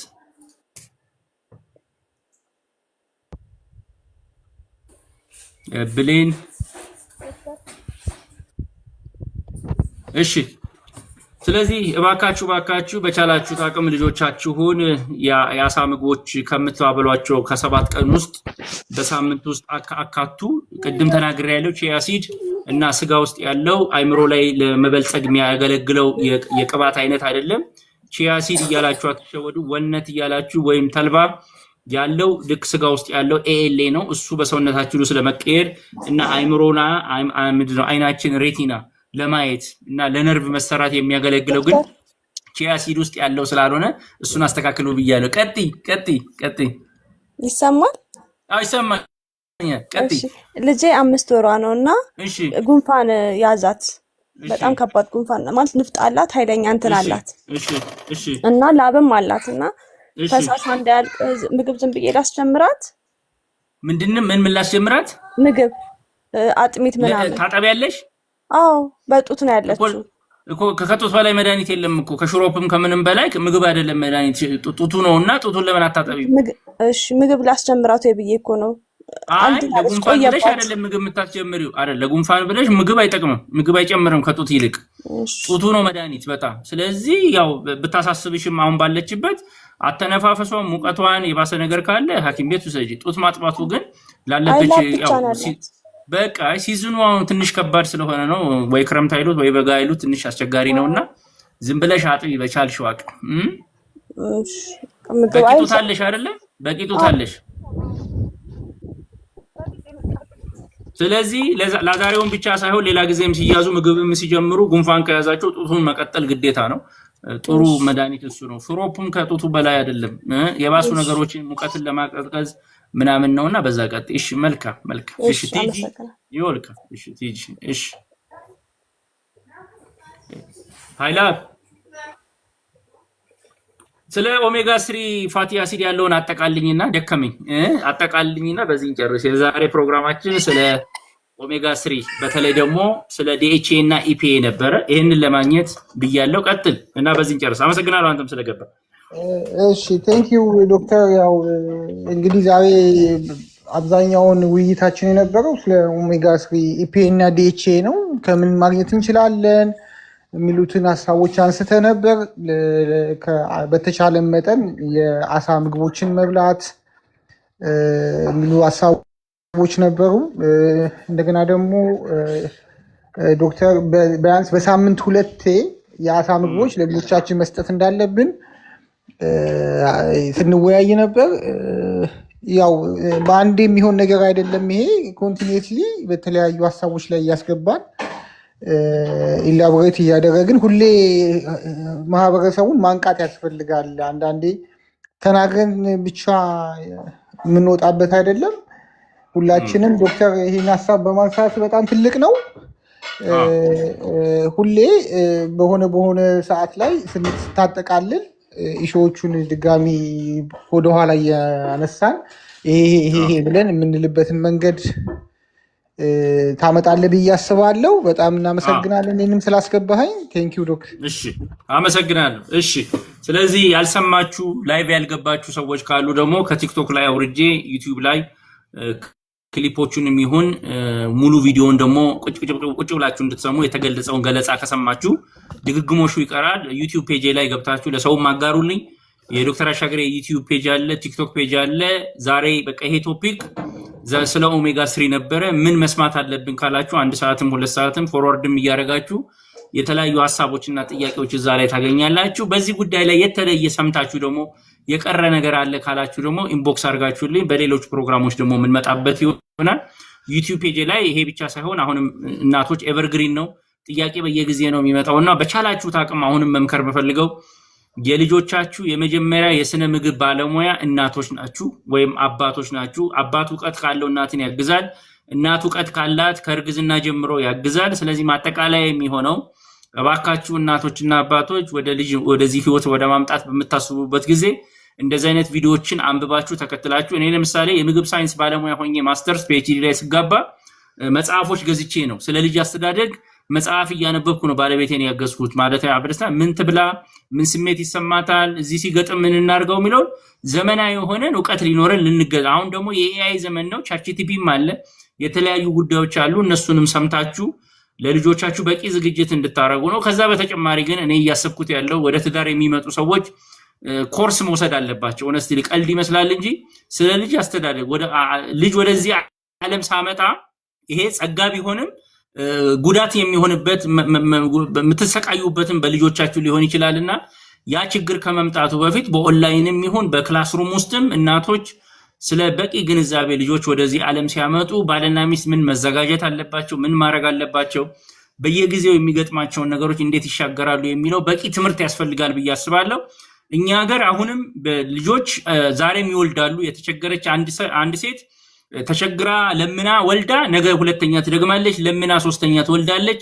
ይሄንን የምታረገው ለምንድነው? አቅም ስለሌላት ባይኖራትም ግን ልጅ ምንም አይፈልግም ብላ ስለምታስብ ነው የምትወልደው። አንዳንድ ባልና ሚስት ለሰርግ ድግስ ያስባሉ፣ ብዙ ወጪ ያወጣሉ፣ 500 ሺህም 200 ሺህም 100 ሺህም ያወጣሉ። ወደ ህይወታቸው ወደ ልጆቻቸው ግን ሲመጣ በቤት ውስጥ ልጅ ካመጡ በኋላ በቂ ነገር የሚሰጡበት ቅሪት እንኳን የላቸው። ስለዚህ ድግሱንም አቅም ከሌለን እሱን ቀንሰን ለልጆቻችን ልናበላበት የምንችለውን ነገር አስበን ወደ ትዳር መግባት ያለብን። የኛ ሀገር ብቻ ችግር ሳይሆን ግን ልጅ በድሉ ያድጋል የሚለው አስተሳሰብ መቅረት አለበት ብዬ ነው ማስበው። ስለዚህ እናቶች በተለይ ብትጠነክሩ፣ አባቶችም ተምራችሁ አንብባችሁ ብትጠነክሩ ለልጆቻችሁ ለቤተሰቦቻችሁ። አንዳንዶቻችሁ ከድህነት ጋር አቅም የለኝም ውድ እኮ ነው ትላላችሁ፣ ግን ያው ድራፍት ቤቱም ስጋ ቤቱም እንገናኛለን። እንደዛ ያላችሁት ሰዎች ደግሞ የበለጠ ስታወጡ ስትጠቀሙ ያለው። ስለዚህ እኔ የኒውትሪሽን ዕውቀት የምግብ ዕውቀት ችግር ነው እንጂ የዕውቀት ችግር ነው እንጂ ችግር አለ ብዬ አስባለሁ። ስለዚህ ስለነበረን ጊዜ በጣም አመሰግናለሁ። መልካም ጊዜ እላለሁ። መልካም ቀን ሁላችሁ። አመሰግናለሁ።